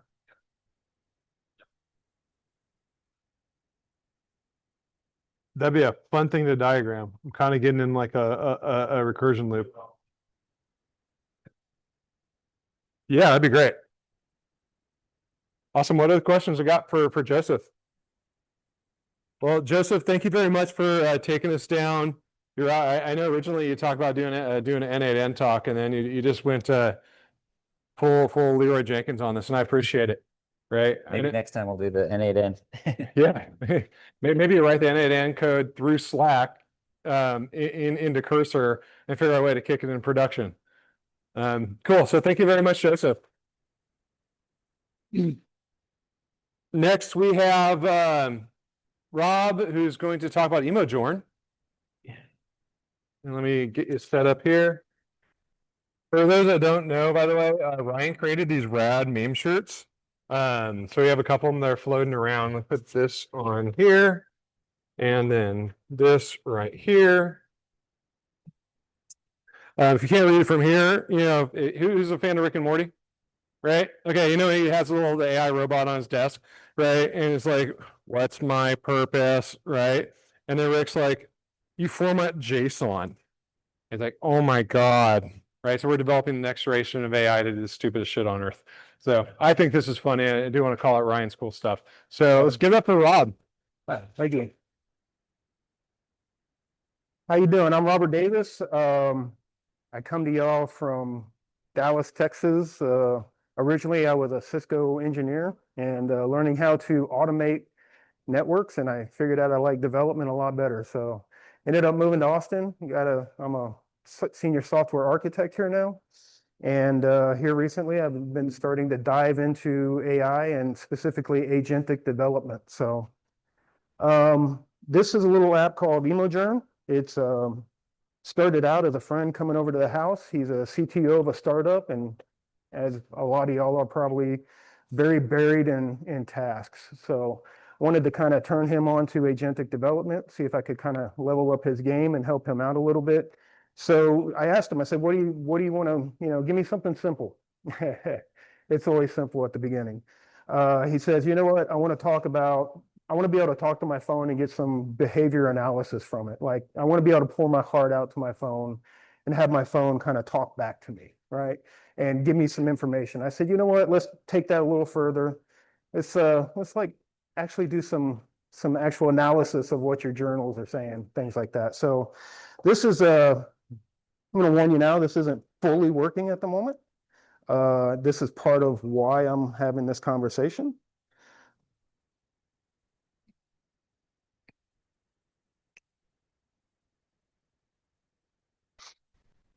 So basically just kind of show y'all what it does is it gives you ability to go in here and just kind of pour your heart out to the application here.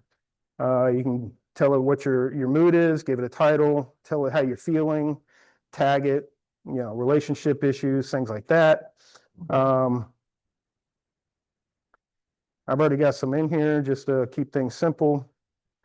So yeah, once you give it the information, it basically is going to take that information and feed it down to a whole set of agents. So this just kind of give you a visual about what I'm about to talk about.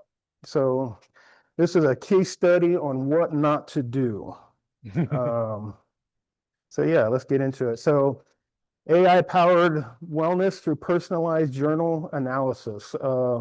As everybody knows, there's a lot of mental health issues in this world. All you got to do is turn on the news and see that. 1 in 5 adults experience mental health issues yearly. We all know about the stigmatism from having to admit that and what insurance companies may do to you if that information gets out. PI, HIPAA, we get into all those kind of concerns when you start talking about mental health, and then just the cost of therapy, right? There's so many that it's just a recurring thing. They want to keep bringing you back. Yeah, so it seemed like a really good thing to kind of tackle, right? So key features of software, anytime you're talking healthcare, encryption, security is going to be an issue. This one, instead of using one agent, we decided let's take it a little overboard here. I wanted to really test out Claude Code, his asynchronous coding abilities. I wanted to see if I could hit the 20x rate limiter and token generator at Anthropic, and yes, I was successful. So 6 agents, to make them nice and fun, I told it, go ahead and make them characters from movies. And I just let Claude, or actually to what Colin was saying, deep research. Most of my prompts are developed in a deep research like Gemini 2.5 or something like that. I will spend days literally talking to it, developing plans, and at the end, then I tell it, okay, this is how I want it done. I'm going to feed it to this LLM, so I need you to break it down, give it all the parameters, and have it break down the prompts. This one, I told it, just give me, YOLO, give me everything you got all at once. And so that's why months later, I'm still working on it. And that's why I'm here talking to y'all. So movie character personas, personalized mental health insights based on Azure journaling. It's going to take your previous journal entries. All of that stuff's going to go into a vector database called Weaviate, and allow the agents to be able to kind of analyze previous conversations along with new conversations, and also kind of allow them to analyze everything together, since there's 6 of them. Progress tracking and end-to-end encryption. Again, when you're talking about health, potentially you're talking HIPAA, other things like that. It's kind of sensitive information. You want to make sure you get that covered. So the agents, this is what it came out with. Yoda, deep empathy and emotional validation. Dr. Strange, cognitive behavior, a CBT analysis. Morpheus, ACT therapy, acceptance and commitment. Tony Stark for habit formation and behavior coach, trying to pick out any destructive tics that it sees inside your talking, things like using the overuse of the word just to, I feel like, or, just kind of destructive behavior habits. Picard, goal setting and achievement therapist, and the architect. The architect's kind of the heart and the matter of all of it. You're going to see here in the data flow just a minute. He kind of coordinates all the rest of them, and he's the main one that you kind of your entry and your exit point in and out of the agents in the RAG. So just on a high level, this is the agent flow. We're going to talk about it a little more here in a few minutes. Yeah, so Yoda's the empathetic listener. You see all the other ones down there. You got the orchestrator in the middle. User starts out by publishing a journal entry. That's going to go asynchronously over to the architect, to the master orchestrator, and he's basically going to feed that to the appropriate LLMs based on that behavior model. Eventually, they're going to return that response, and it's going to be done asynchronously as well. He will see those responses, and then he's going to take all of those responses and synthesize a response that goes then back to the user and gets displayed on the page as I showed earlier. High-level architecture. The user interface is React Native Expo framework. I like using the Expo framework when doing React Native because I am not a React Native engineer. Expo is something that the LLMs understand well, and when you can feed them a well-documented framework, things tend to go a lot better. So Expo is one of those because it's well-defined, and it's got a well-defined set of libraries that work real well with each other. So if you kind of just guide it towards that and tell it to use Expo first libraries, you have a little bit more success, but you're going to end up with kind of a generic interface too. All that goes into a fast API service.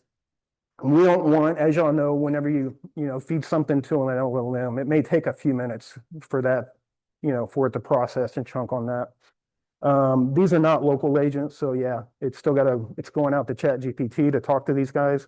So we don't want to be sitting there, the user just sitting there waiting for all of this to happen. So agents being asynchronous in nature, then we want to use asynchronous ways of getting that information to them and pulling those back. So we send it to a fast API service who immediately unloads it into a RabbitMQTT server.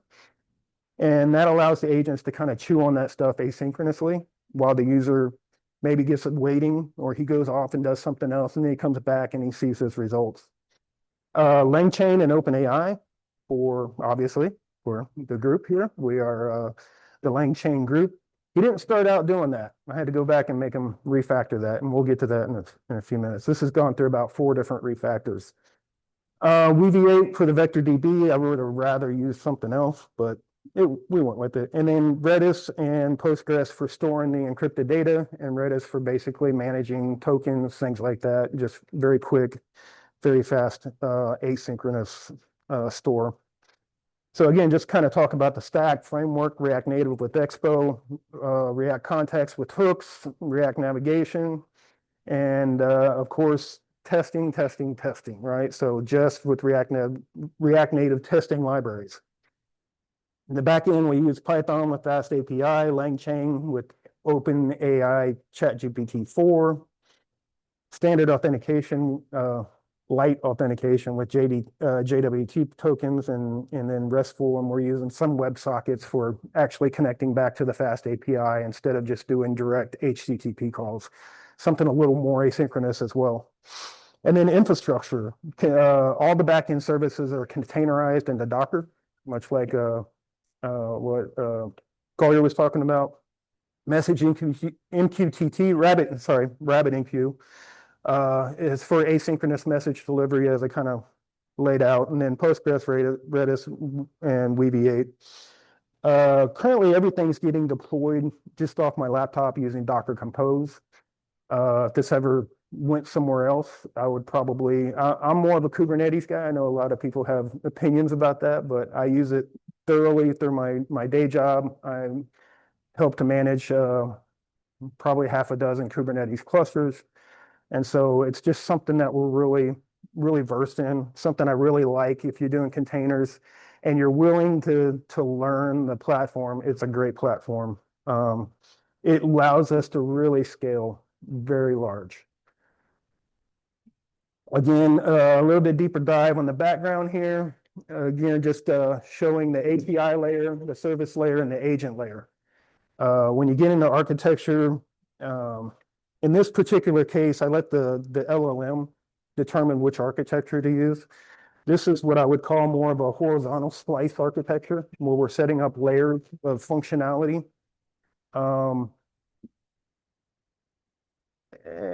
Verdict's out still on how it did it, how well it did. There's other architectures that can be used. We played around with using Git trees and vertical slice architecture, if anybody's never heard of that, where you define a single feature, and that feature is self-contained, kind of lends itself. If you're doing it as with the coding team, it's probably a nightmare, but when you're having an LLM do it, it's a new world. So we're taking old stuff that we didn't like before and seeing how it works with new stuff too.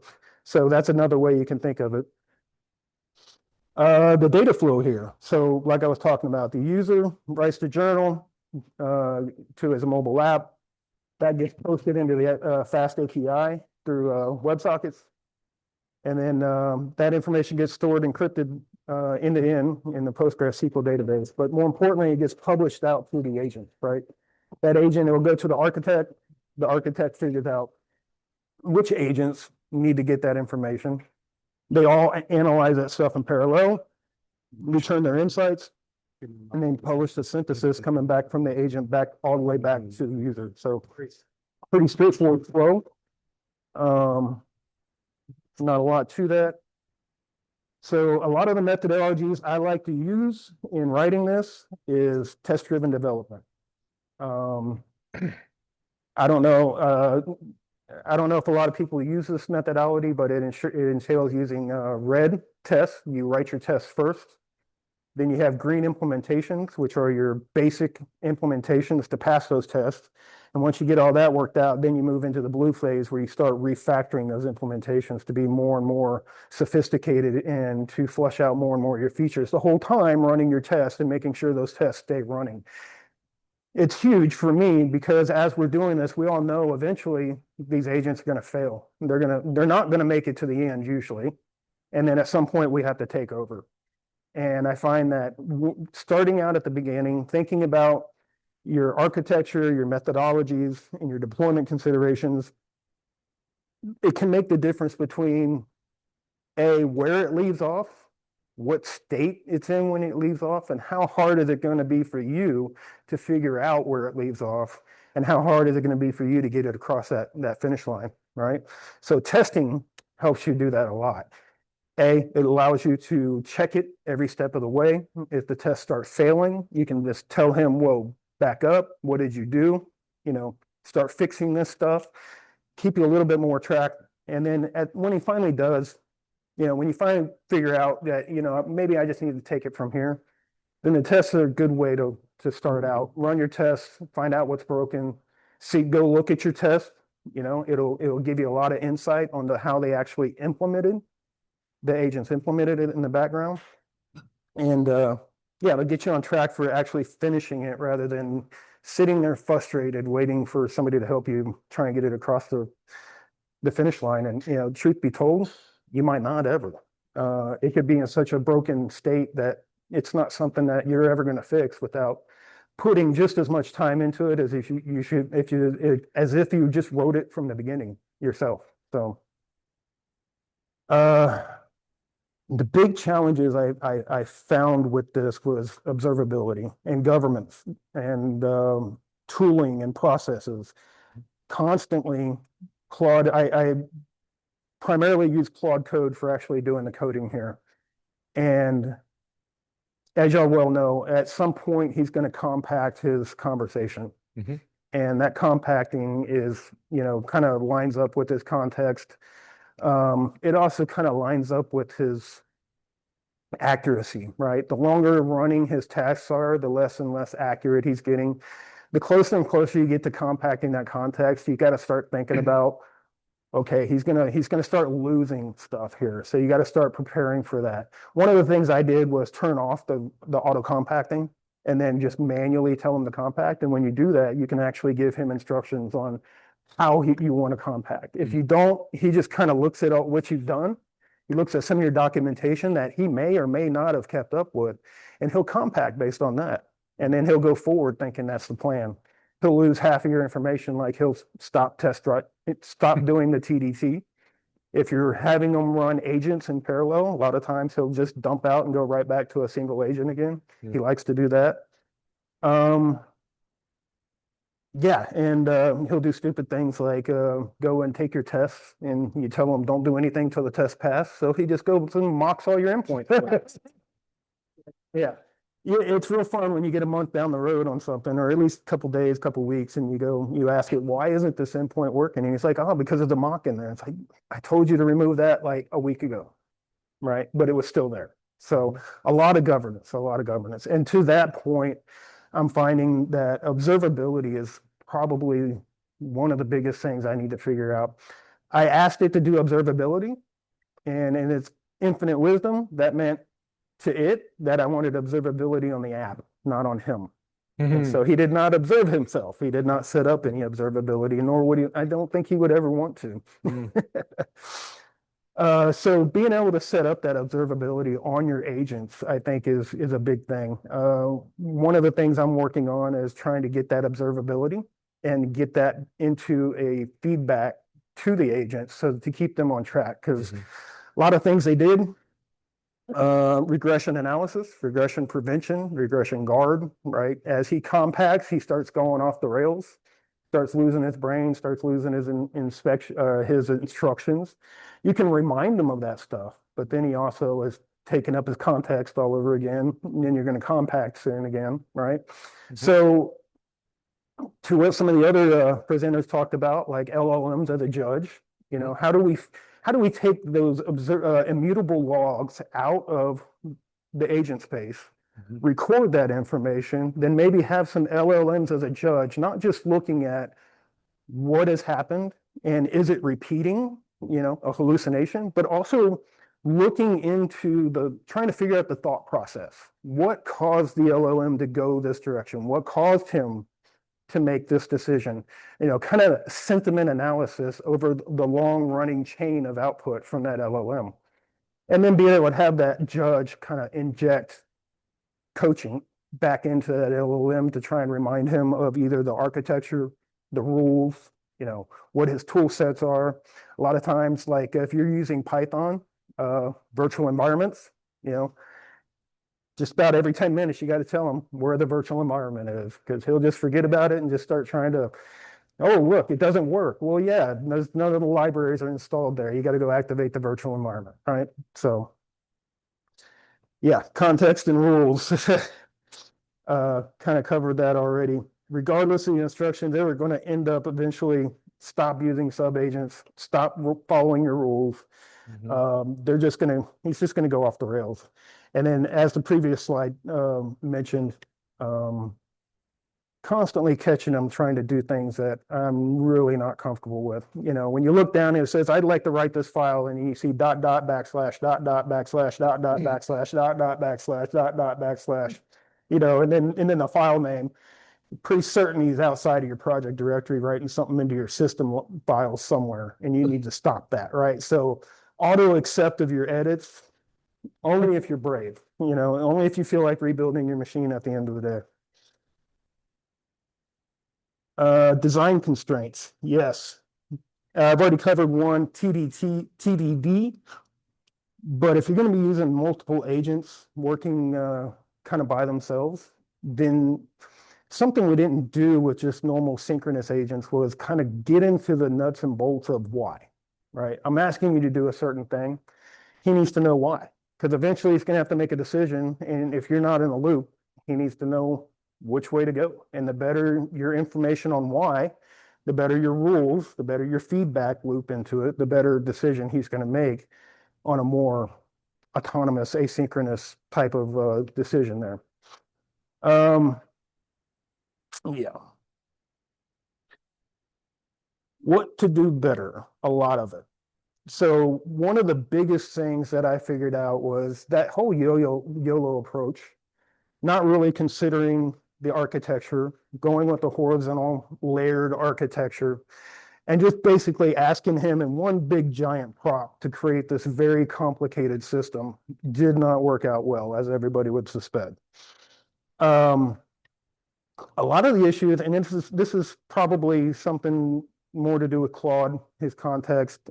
Gemini has bigger context, but other trade-offs. And I'm sure in the future, the context is going to get a bit bigger and it may not be a big issue. But the longer he was running, you've heard this before, the more complicated the task and the longer he's running on that task, the more likely he was going to go off the rails. I had moments where I had 3 different implementations of the same agents in 3 different folders. I had 2 different front ends in 2 different folders, right? He would just start kind of losing his mind. And the reason why it's taken so long is because I've had to go back and tell him to refactor over and over and over and over to eliminate all of that. Not only that, he'll leave trash everywhere. Let me just do a simple script to do this, and he just leaves it there. Let me do a simple script to do this, and he just leaves it there. Next thing you know, you're looking at your code base, you have no idea what's actually part of your code base and what's just trash that he's just leaving around on your code base. So that's another issue. But in my thinking and going forward with other projects now, it makes sense to really limit the ask, right, to the agent. And if we go back to something we've already been doing, those of you that have been part of a Scrum process, then you're probably real familiar with user stories, finding single features, single tasks, single, clean architecture type of tasks and breaking those up into user stories. And part of that process is just laying out not only the individual tasks, but which order they should be done in, what is blocking, what is non-blocking, things like that. And again, deep research is amazing for that, right? Mm-hmm. We used to have to sit there as a Scrum master and just write user stories until our eyes bled and our fingernails were falling off, right? It was terrible. But now we have great tools like Gemini. I'll show you an example here in just a second. Went to Gemini, I said, look, this is what I'm going to do. This is how I want to break it down. Again, a couple of days worth of just discussing what's the architecture look like. I want to use this, tell me about this because I'm not sure, just really doing a lot of planning. And then at the end, telling it, look, I need you to take this whole ask and I need you to break it down into individual user stories. And I want to know what is blocking, what is non-blocking. I want it to lay it out. I want all the context. I want the problem clearly stated. I want the context in there. I want any DB changes, any AI API changes, all of that information put into each user story. And then at the end, I tell it, you know what, I'm going to have Claude do most of these user stories. So go ahead and create the most effective and efficient prompt you can possibly think of to have Claude complete this little chunk of coding the most efficient and accurate way. And so by doing that, you're really limiting down the ask, right? You're really limiting what he needs to think about, what he needs to do, and what he needs to perform. And the smaller the ask right now, it seems like the better that they're doing. So our traditional Scrum processes work really well for that, right? It's real tempted to just go, you know, I just want you to get it done. Well, we can get it done still a lot faster and a lot more accurate, but we still got to follow some common sense, you know, practices that have worked well for us in the past. Architecture. So after this little journey, I'm not nearly as comfortable running Claude Code or Gemini on my laptop anymore. You know, there's not enough process isolation, not enough disk isolation. Find them doing things I just don't really like. And then you make a mistake, you know, like Emojourn. For whatever reason, I couldn't log into it. So I got lazy one night and I said, you know what? I just need you to change my password to this. Well, it wasn't a password I use anywhere else in my system. But next thing I know, it's logging into Emojourn as me and writing my own journal entries for me. So just be aware. Wow. What, Yeah, and you can see that actually in the previous thing. Being creep. Part of the issue with Claude is context size. Part of the issue is, you know, running that over an API. The API is going to have limits. If you don't compact when it tells you to, you're going to get a 429 from Anthropic, basically bad request because you're just sending me too much damn data. So one of the things that I've been working on is bringing that stuff local, right? Getting it off the network, getting it isolated into GPUs, getting Claude isolated into dev containers, if anybody's ever used those. You can fire up VS Code with the dev container plugin. You can set up your scaffoldings to have the .docker.json file in there. And anytime you fire up VS Code, it'll ask you, hey, this is a Docker container. You want me to refire up and connect everything from VS Code directly into the Docker container. And so that's one of the things that we've been working on, trying to do that. As having it in a Docker container, it gives you a great ability to control what comes in and out of that Docker container as well. And if they screw with your disk and your memory, well, they're just screwing themselves up, not you. So,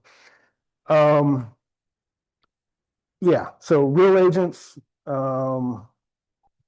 Another good trick is I found is when I go and I do want to use multiple agents, it's really beneficial to actually lay out what each agent should be, what his role should be, have some of them act as judges on your actually coding team, right?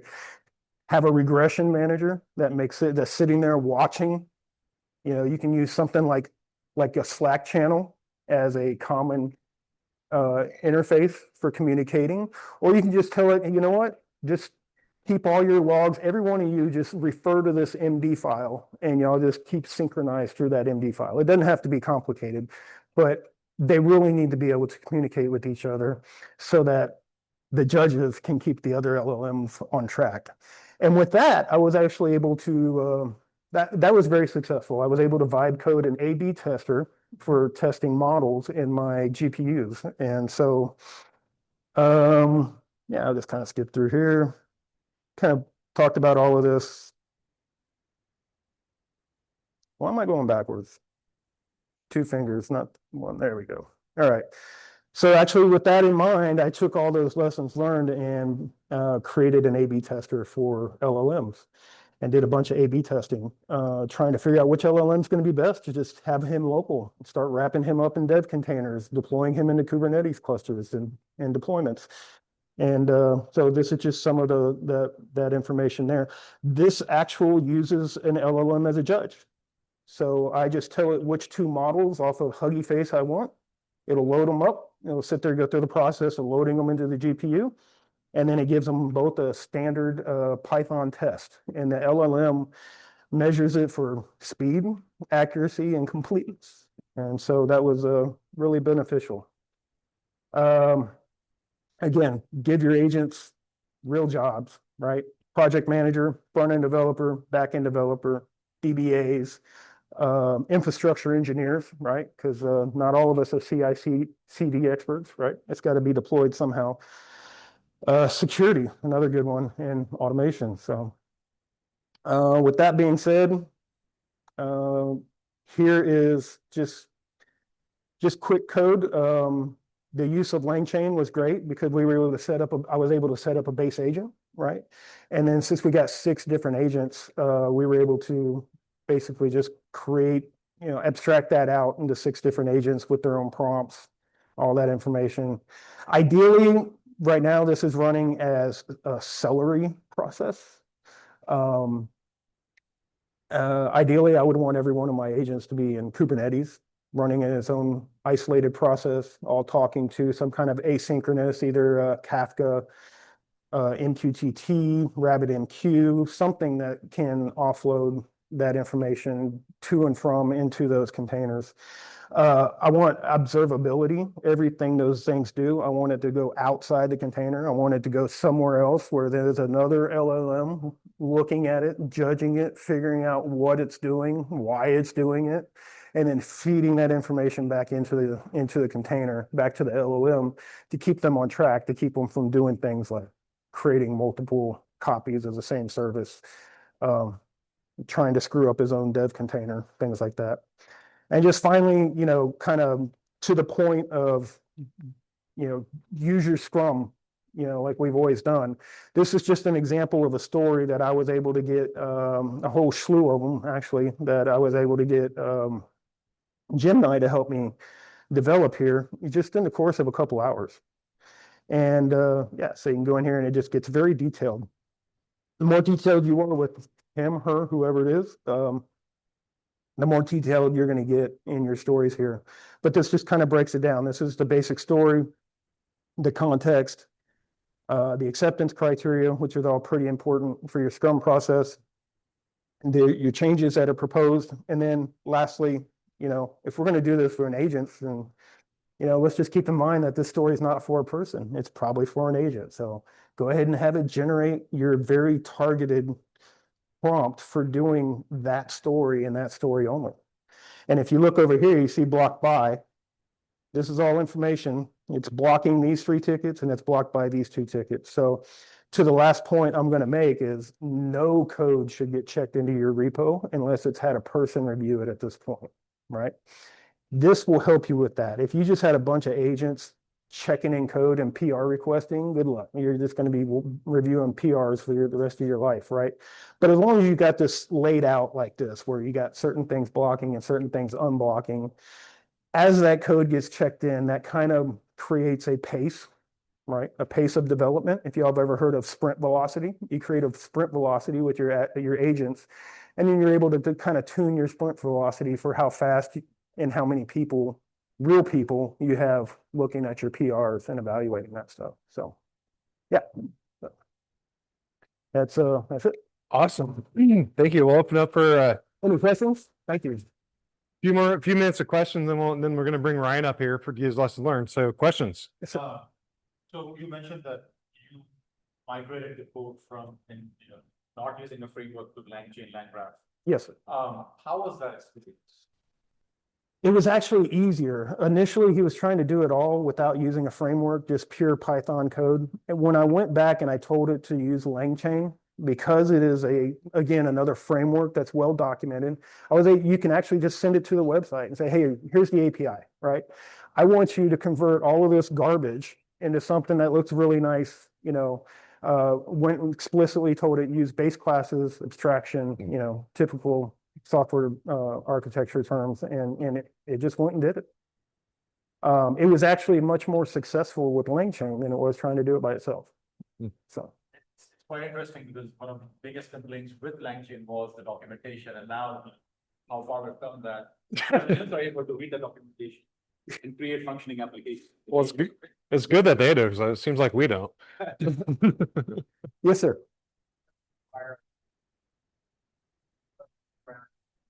Rabbit, that's plus. Mhm. that architecture.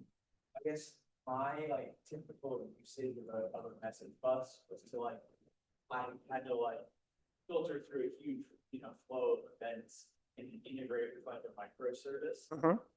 So what was the utility of using a message bus there?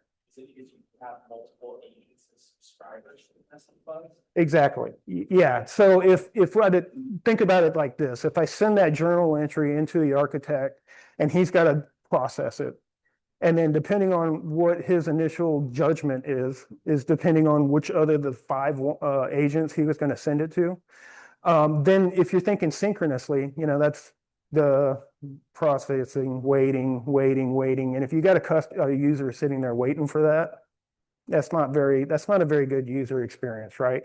Chances are a lot of times your HTTP request might just time out while you're waiting on it, things like that. So it's beneficial, especially given the asynchronous way that the agents work. It's just magic to just disconnect that processing from the user somehow. And using one of those as the message bus is a great way of doing that, right? Then you can also abstract out your back end, right? And you can put that behind a load balancer once you start doing things like that.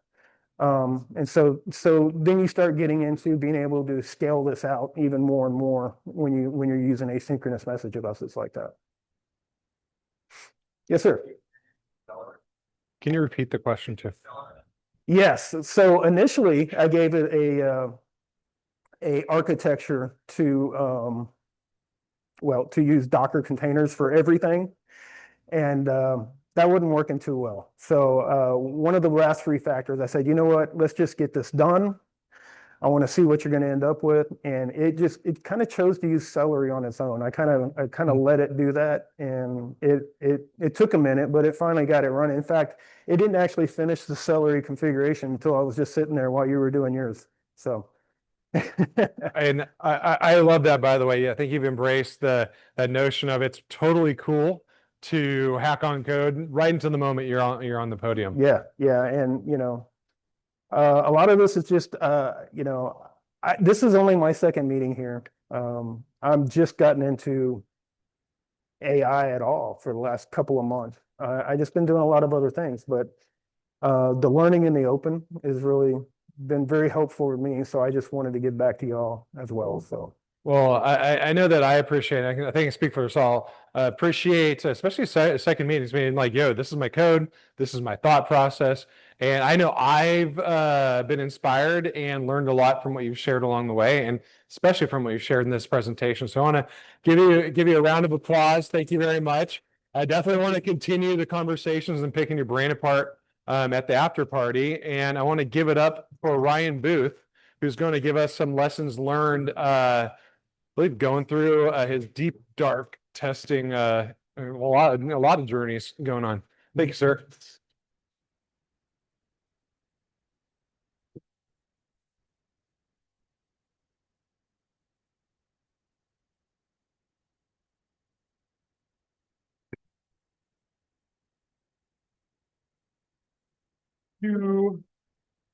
Well, there's something on the end of here. There you go. That's a serious HDMI cable. Yeah, you like that? Jeez, Yeah. not messing around.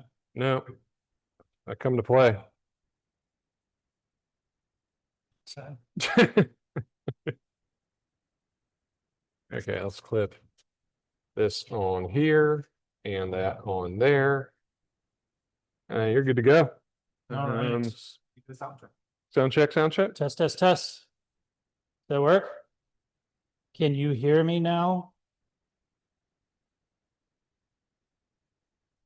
All right. Let's see if we can get this up. Yeah. I'm gonna see if I can. Yes, it's going with me. All right. We'll spend our time here, which is scary, but we'll start here. So, thanks everybody for coming. My name is Ryan Booth. I have been a software engineer for the better part of 10, 12 years now. I've been all sorts of creators, started network infrastructure, moved over into application infrastructure, cloud, data center, all that fun jazz. Been doing a lot of automation work, and that's kind of what led me into software development. And recently, I've been spending a lot of time really focused in on how do we adapt our development processes? What tools can we use as developers? How do we need to change our mindset in how we are approaching projects? What works, what doesn't? All that fun stuff. I've been doing that for probably about 8 months now. I kind of took it to, I wanted to build a real world project. I did not want to build something that was just another, hack together something in Cursor or whatever over a weekend. I really wanted to run something that if I said I was serious enough, this would be a company. And I wanted to build software that I expect my teams to build and expect the AI agents to handle it. So basically what came out of that over the past 9 months is I have Artist Dashboard. It's a SaaS product offering hosted out of DigitalOcean. It's hosted on their Kubernetes platform, runs about, it's a standard web app stack using Fast API, Redis, Postgres. Both Redis, Postgres are hosted in production. Front end, React, Next.js, TypeScript. So just kind of the normal stuff that we're seeing in the wild right now and what people are building web apps around. Essentially what the app does is it simplifies posting to social media for artists and creators so that they can post once and it goes to all social media sites. And then on top of that, I'm really digging in to see how I can provide better analytics and simplify the whole process so they don't have to spend all their damn time posting to social media. They can actually be creating. So this is what I kind of started with. What's been great about this is giving me a complete sandbox to just kind of explore and build everything I want. If I blow something up, it's a simple backup, restore. If something goes really wrong, well, we got to shut the company down, whatever. But so in this, I've really been developing a number of workflows that either in the software development process, it helps automate the development, one of which is the third-party OAuth clients that I got to build and the integration with the actual APIs of the social platforms. Pretty much every single social platform's API is complete dog shit. So building clients and building reliable integrations has been very challenging for the tools that I use. Not for me, I just get frustrated when it's not working and I yell at the AI and then go drink some coffee or something and come back. But the AI agent struggled. So what I've been doing is I've been working, how can I improve these workflows? Where can I apply AI to actually help me in these workflows? Why do I have to keep doing this when I should be watching TV and it doing the work? So I've built a number of NCPs. I've gone through a number of different processes. Some stuff works, some stuff doesn't. And today we're going to kind of touch again on a couple of those and I kind of give some insight into things that have actually been working pretty well for me. So let's start with the bad stuff. Previous months, I was promising that I would give a presentation on one of the first MCPs I built, Tox Testing API. This was a very simple use case. I'm absolutely sick of running tox commands to test my local environment every single time I make a change. And when my AI agent, I use Rue or Cursor or Klein, I'm sorry. Rue is what I use primary. For the longest time, I used Klein. They're basically the same thing, like we talked about a little bit before, forked off of each Rue is forked off of Klein. But essentially what would happen is every single time Klein or Rue would run through its normal process and be like, yay, we fixed it, your test should be good now, it would try to run the test again. And long running test or test with lots of output, you're thinking integration test, end-to-end test, stuff like that really struggled. It completely overloaded the client. It completely overloaded the task. And even worse, it overloaded the model to where these individual tasks and focused work that I was trying to complete just got completely destroyed. And we had to start back from context files. So the notion is I wanted to offload testing to another process on my computer that doesn't overload my agentic workflow, but also provides the information back around how the test did. so that Klein or Rue can continue moving forward. The biggest problem with this one, where the heck? Did I lose my slides? There they are. Okay, so that kind of hits on my solution for this was basically a fast API based MCP server. I want to set something up that would possibly be used from a central location. So how you would do stuff with inside your normal enterprise company is you host it centrally and then have everybody point to it. So how well did that work? How well would it work based off an API? How will it solve my problems? So essentially the back end of this thing, not to really go into the weeds, is LangGraph would basically take and capture all of the results in a text file from the logs or the output of the actual test. It would then turn around and summarize and sanitize all that information into a clean, condensed version of what is needed for Rue to continue moving forward. And then once everything is done, the client will turn around and reach out to the server and ask for the details. So I can demo this one. It's not too impressive. Let me see, Tox testing API. I don't have my old one in here. All right, let's do it.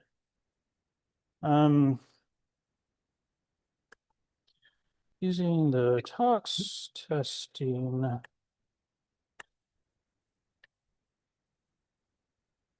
Oh my gosh, typing is not a skill I have today.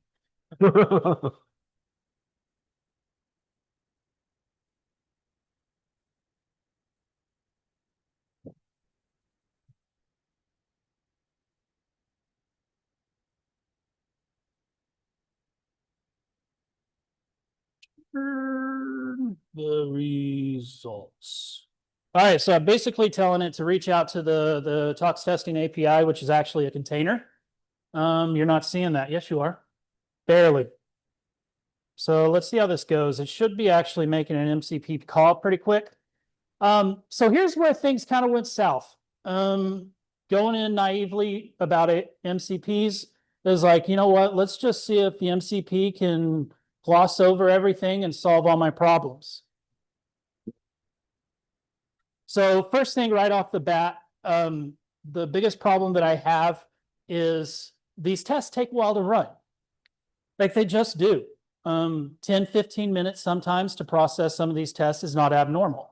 Now, unit tests is a little easier. I can kick off a unit test and those can run in a matter of seconds, minutes. Those aren't a big deal. The thing I didn't consider here was the delay. I wasn't solving the delay. I was just shifting the delay from one bucket to another and actually adding in more complexity to that. So what I did wrong was not recognizing that the problem is time.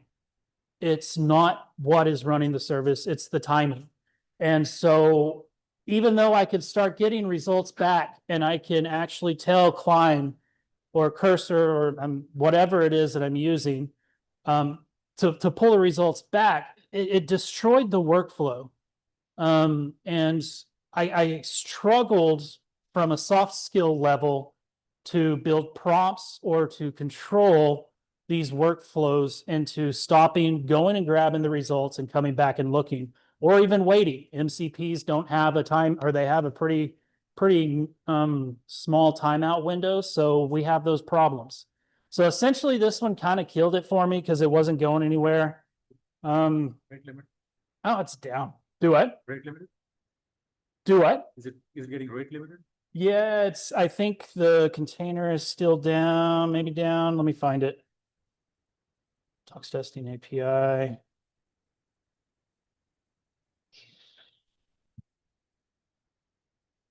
It's using, so, whoa, don't do that.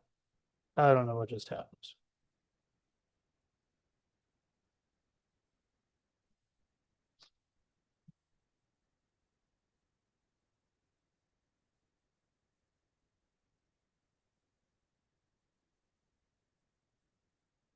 All right, I might be able to get back to that one. We'll see. It should take of course not.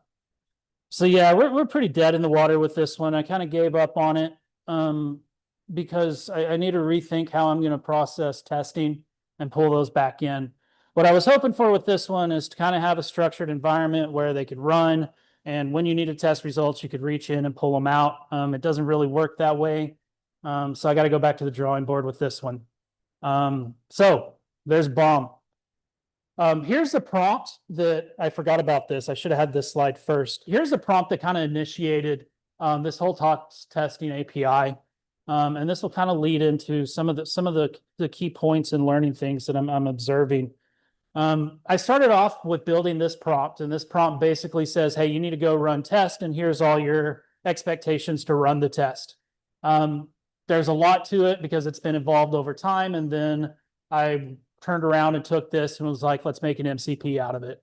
So kind of the natural progression that I've learned with a lot of this stuff is as you're moving through your workflows and as you're moving through your learning and your processing, pick up tools as you can find them.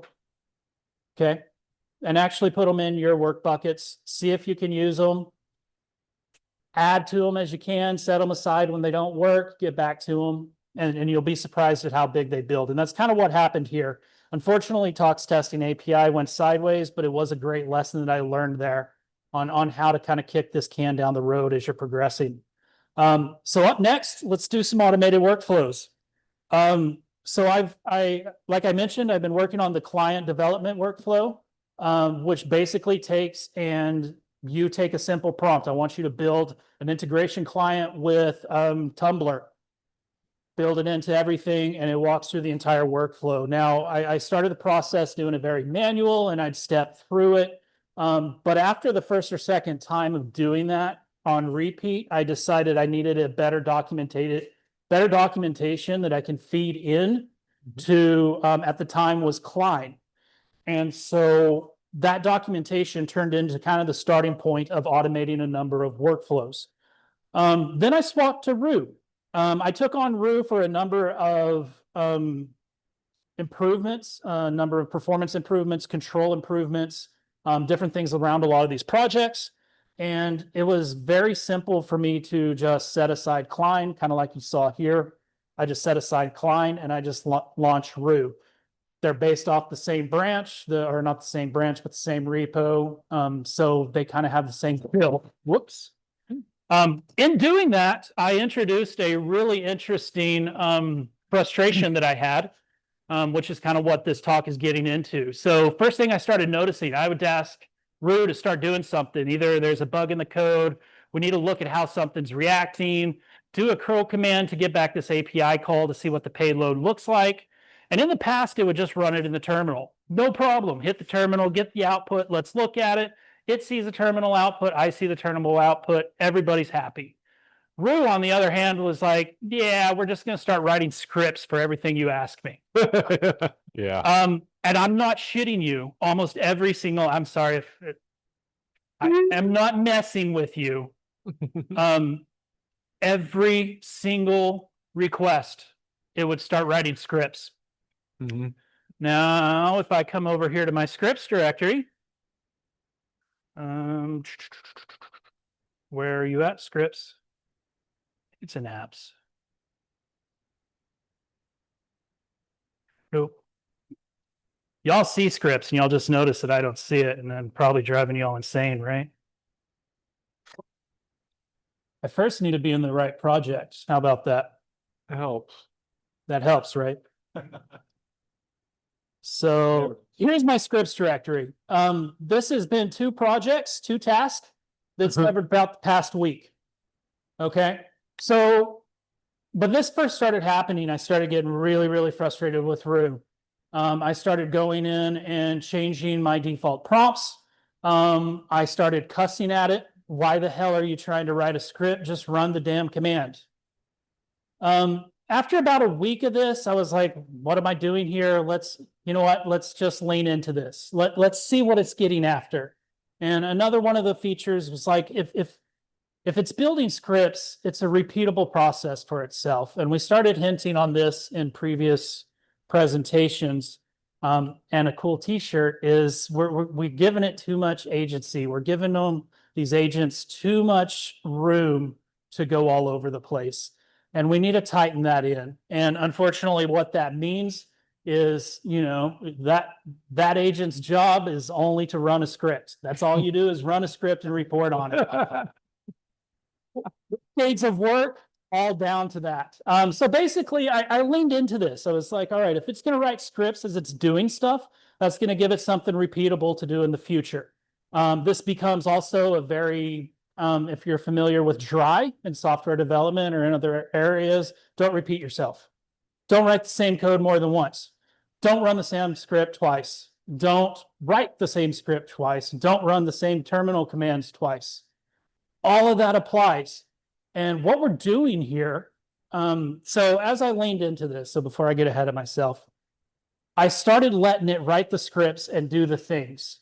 And as I was troubleshooting, the scripts started building up.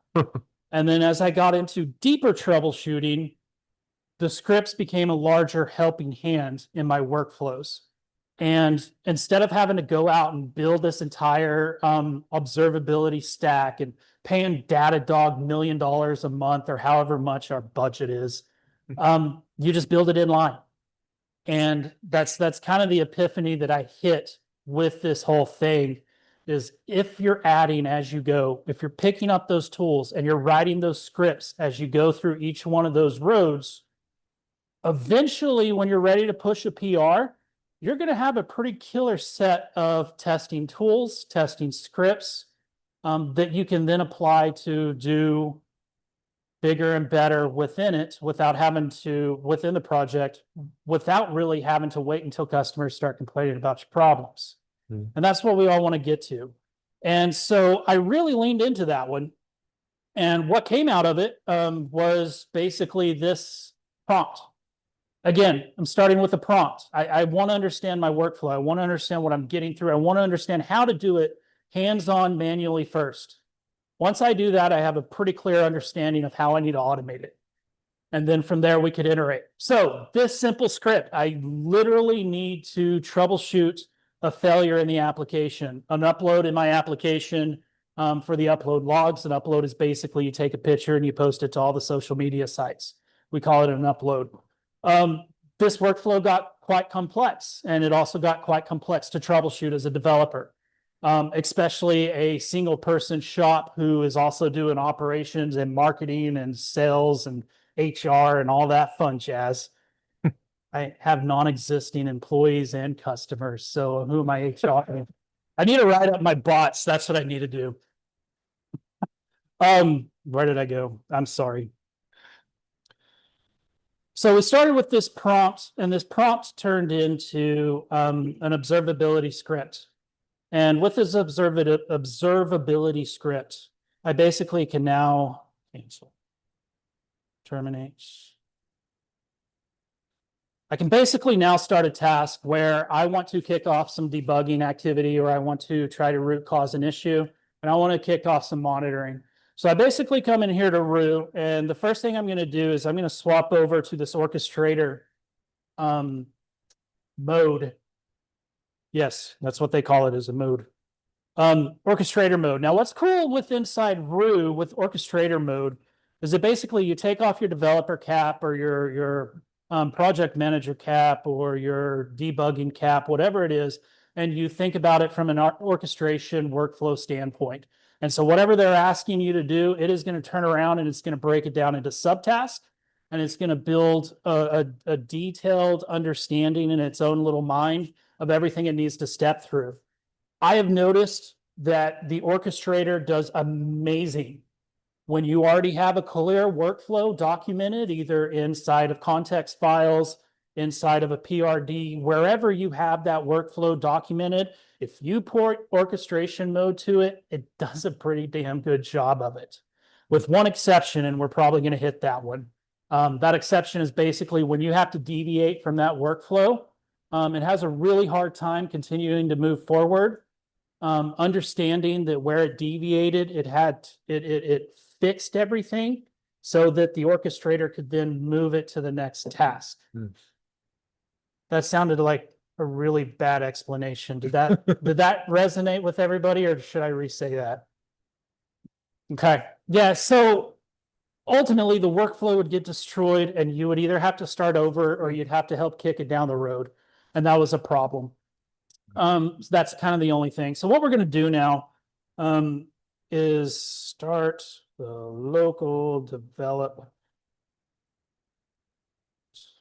The local, no.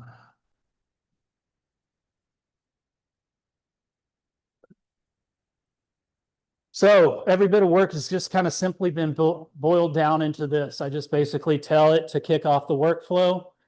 What it's doing is nothing special. This is all stuff we've written and we've used forever. There's simple scripts, bash commands that are pulling information out of Kubernetes, pulling logs out of containers, all normal stuff. And then it's pulling it all together so we can evaluate it as a group.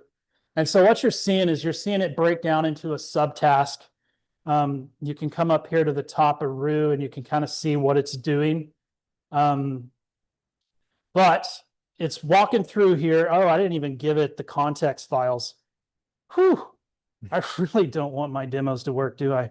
It looks like it's doing all, it's picking it up. So what it's going to do is it's going to kick off a couple processes. Probably wants another terminal. Error rating. It'll get there. So what it's going to do is it's going to kick off a couple processes that are actually monitoring the logs of the containers that I care about. And that's what we described here. So it's going to actively monitor those, and then it's actively going to watch for the upload that we're going to kick off. So hopefully if this thing works, once it gets to the point where it's active, has all of that stuff active, it's going to turn around and say, all right, I'm good to go. Give me the UUID of the upload so we can start tracking it. And it's essentially, oh, we got retries, some bitch. Terminates. Okay. So along with all of the scripts, you can tell that it's also building out a ton of documents. It's kind of one of those things that I have built into my default prompts. And you can go as far as you want with this. Anytime I have it building out any stuff like this or any one-offs or any type of something that you would need documentation on at like 3 a.m. and you're scrambling, it writes a document about it. And so I don't even have to worry about the documents that are there. So let's see, it's going to be, so there's development check. We'll use that one later.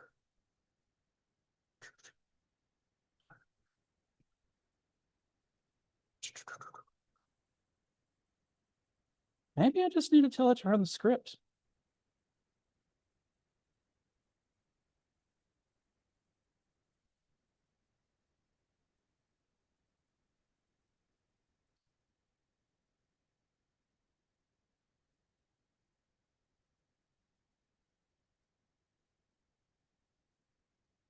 Try this a different route.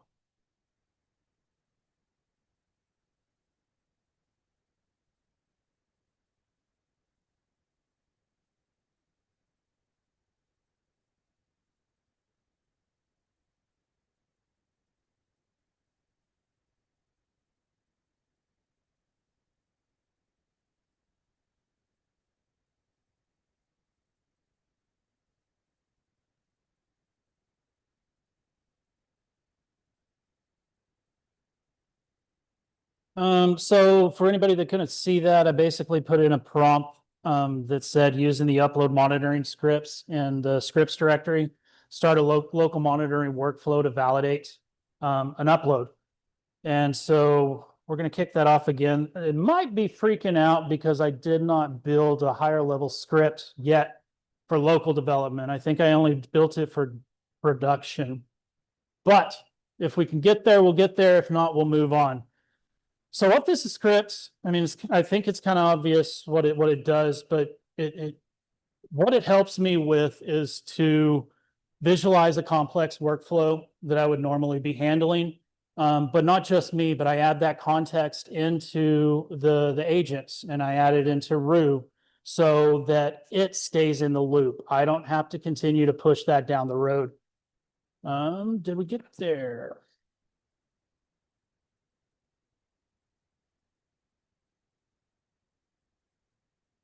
Let's see how that goes. So essentially how this played out, and you know, I'm a little loose here on what I have, so I do apologize. But this troubleshooter got me through some critical bugs with my upload workflow. What it recognized is that one of my environment variables had a typo in it. And that environment variable was the URL used by a worker container that runs upload tasks, and it needs to connect with that URL to the Redis hosted instance. So production wasn't able to connect to the Redis instance, and I missed it for several days.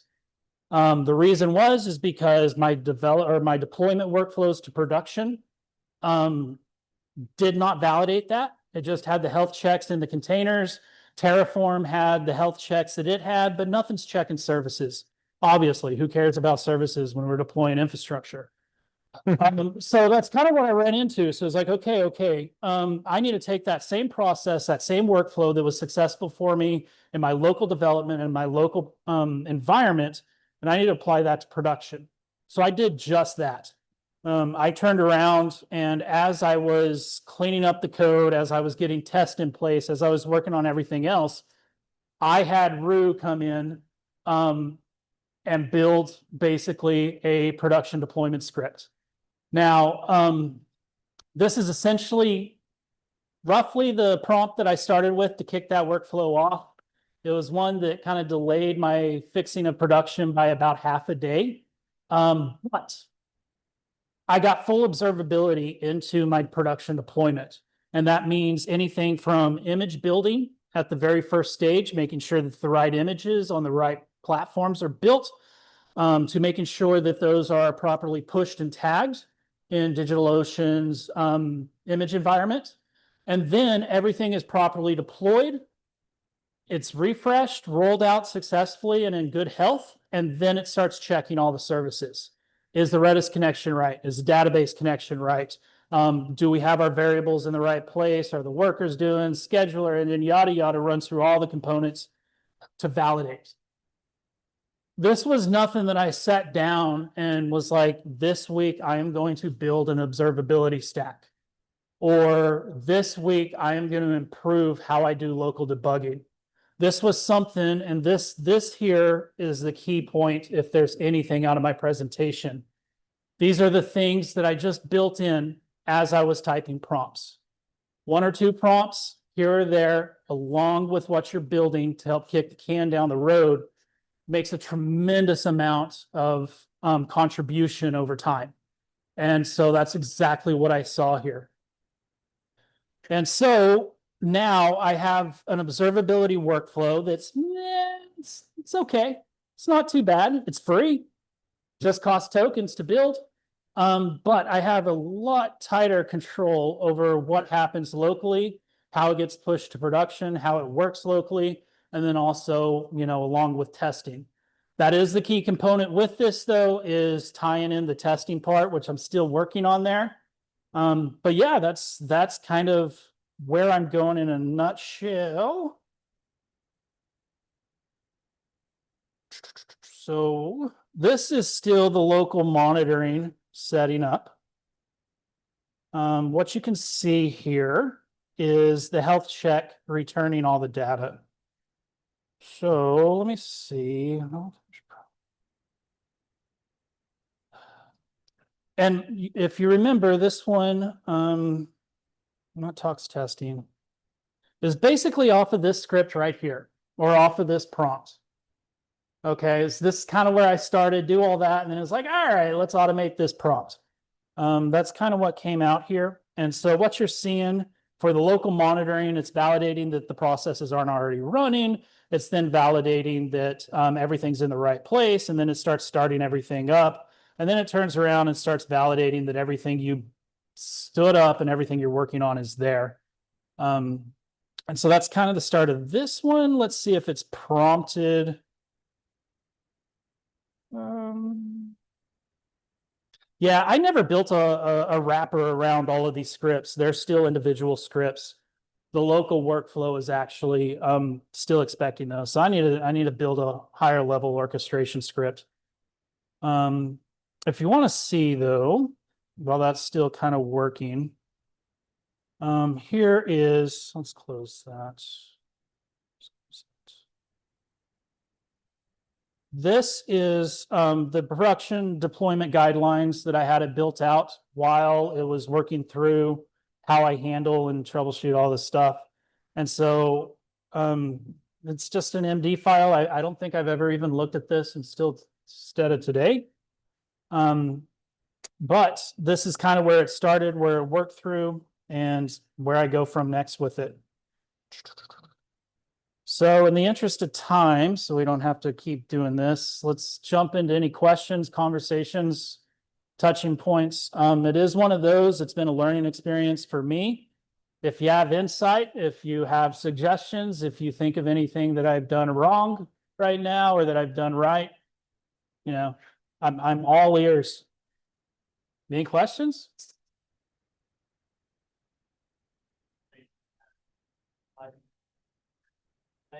I'm sorry, could you repeat that?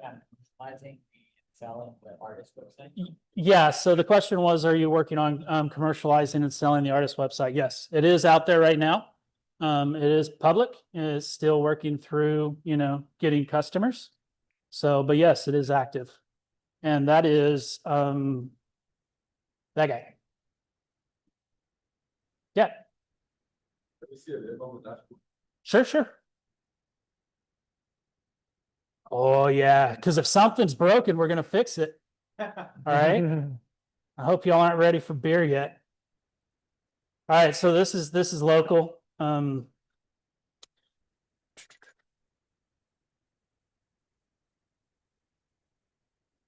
No. Oh my gosh.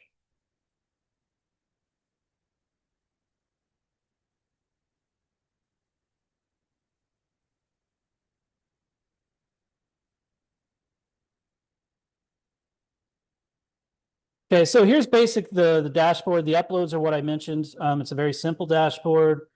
Here's a draft upload that I've already started. From this draft upload, you can basically see basic details of it. Obviously, since it's draft, it hasn't been posted to any social sites. Our thumbnail's not there. We have something.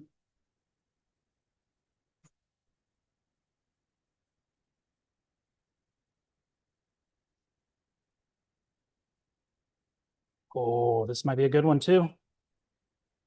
Might be nasty. So this is kind of walking through kind of the steps. Here's adding social platforms. So it's as simple for users just to add. One of the things I will add to this, and I really didn't go into detail just to kind of save a little time. The workflow has gotten quite complex for an upload. It started off, it's relatively simple to post an image to YouTube or Imager or wherever you want to. It's very difficult to validate that they're using the right files, to pull out the right information, and to make sure that they get posted in the right size and the right format and the right quality, without the user having to worry about that. And so it's becoming quite a complex Redis workflow to handle this reliably. But this is essentially what it is. Reoccurring schedule. Nah. At least one image or video is required. Oh man.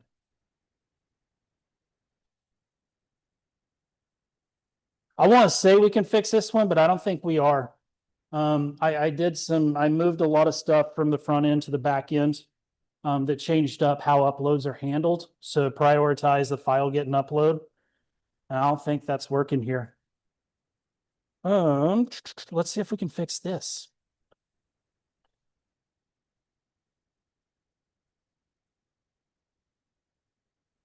Colin, we can stop anytime you want.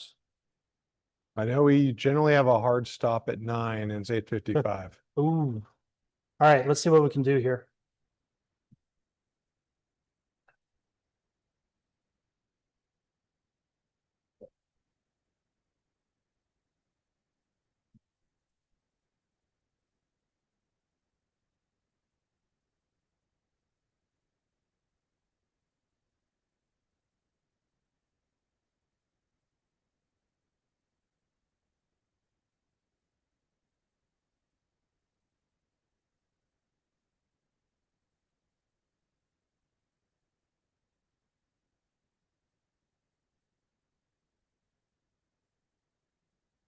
Okay, here I'm gonna jump back over to, let's do troubleshooting mode since this is a bug.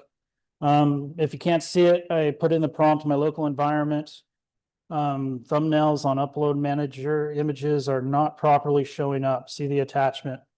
So this is basically Rue running through its thing. If you're used to Cursor, it looks a lot different. If you're Klein or any of the others, they kind of look a little bit familiar. It's gonna do its thing now, I believe. One of the areas is I've really been trying to find how to attach into the developer tools better. You can see that I have this browser tools MCP. I can't get it to connect. The MCP starts and works, but then when I try to attach it to Klein or Rue or anything besides Cursor, it just won't work. So I'm kind of struggling with pulling browser data, and that's one of those areas where I have to do manually still. So that's kind of what, yeah. Let's see, network, most likely we did not get the image. Oh.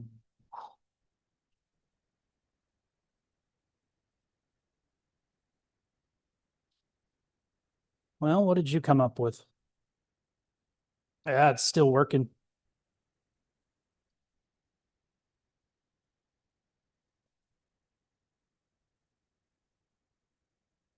Hmm.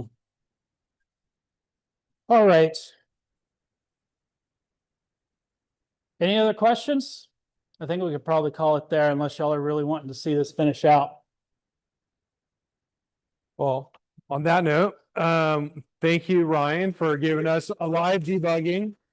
You know, and just like before, you know, there's something that seeing someone learn in the open and troubleshoot things allows me to learn, right? Because whether it, you know, simple stuff all the time, every time. So thank you so much. It's been so great on following your journey. Let's pack the things up.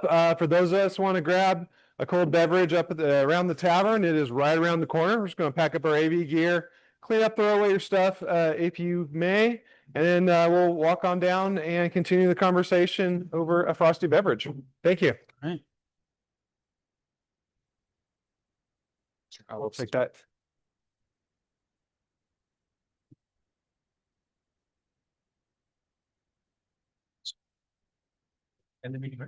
What's that? You can kill it, yeah.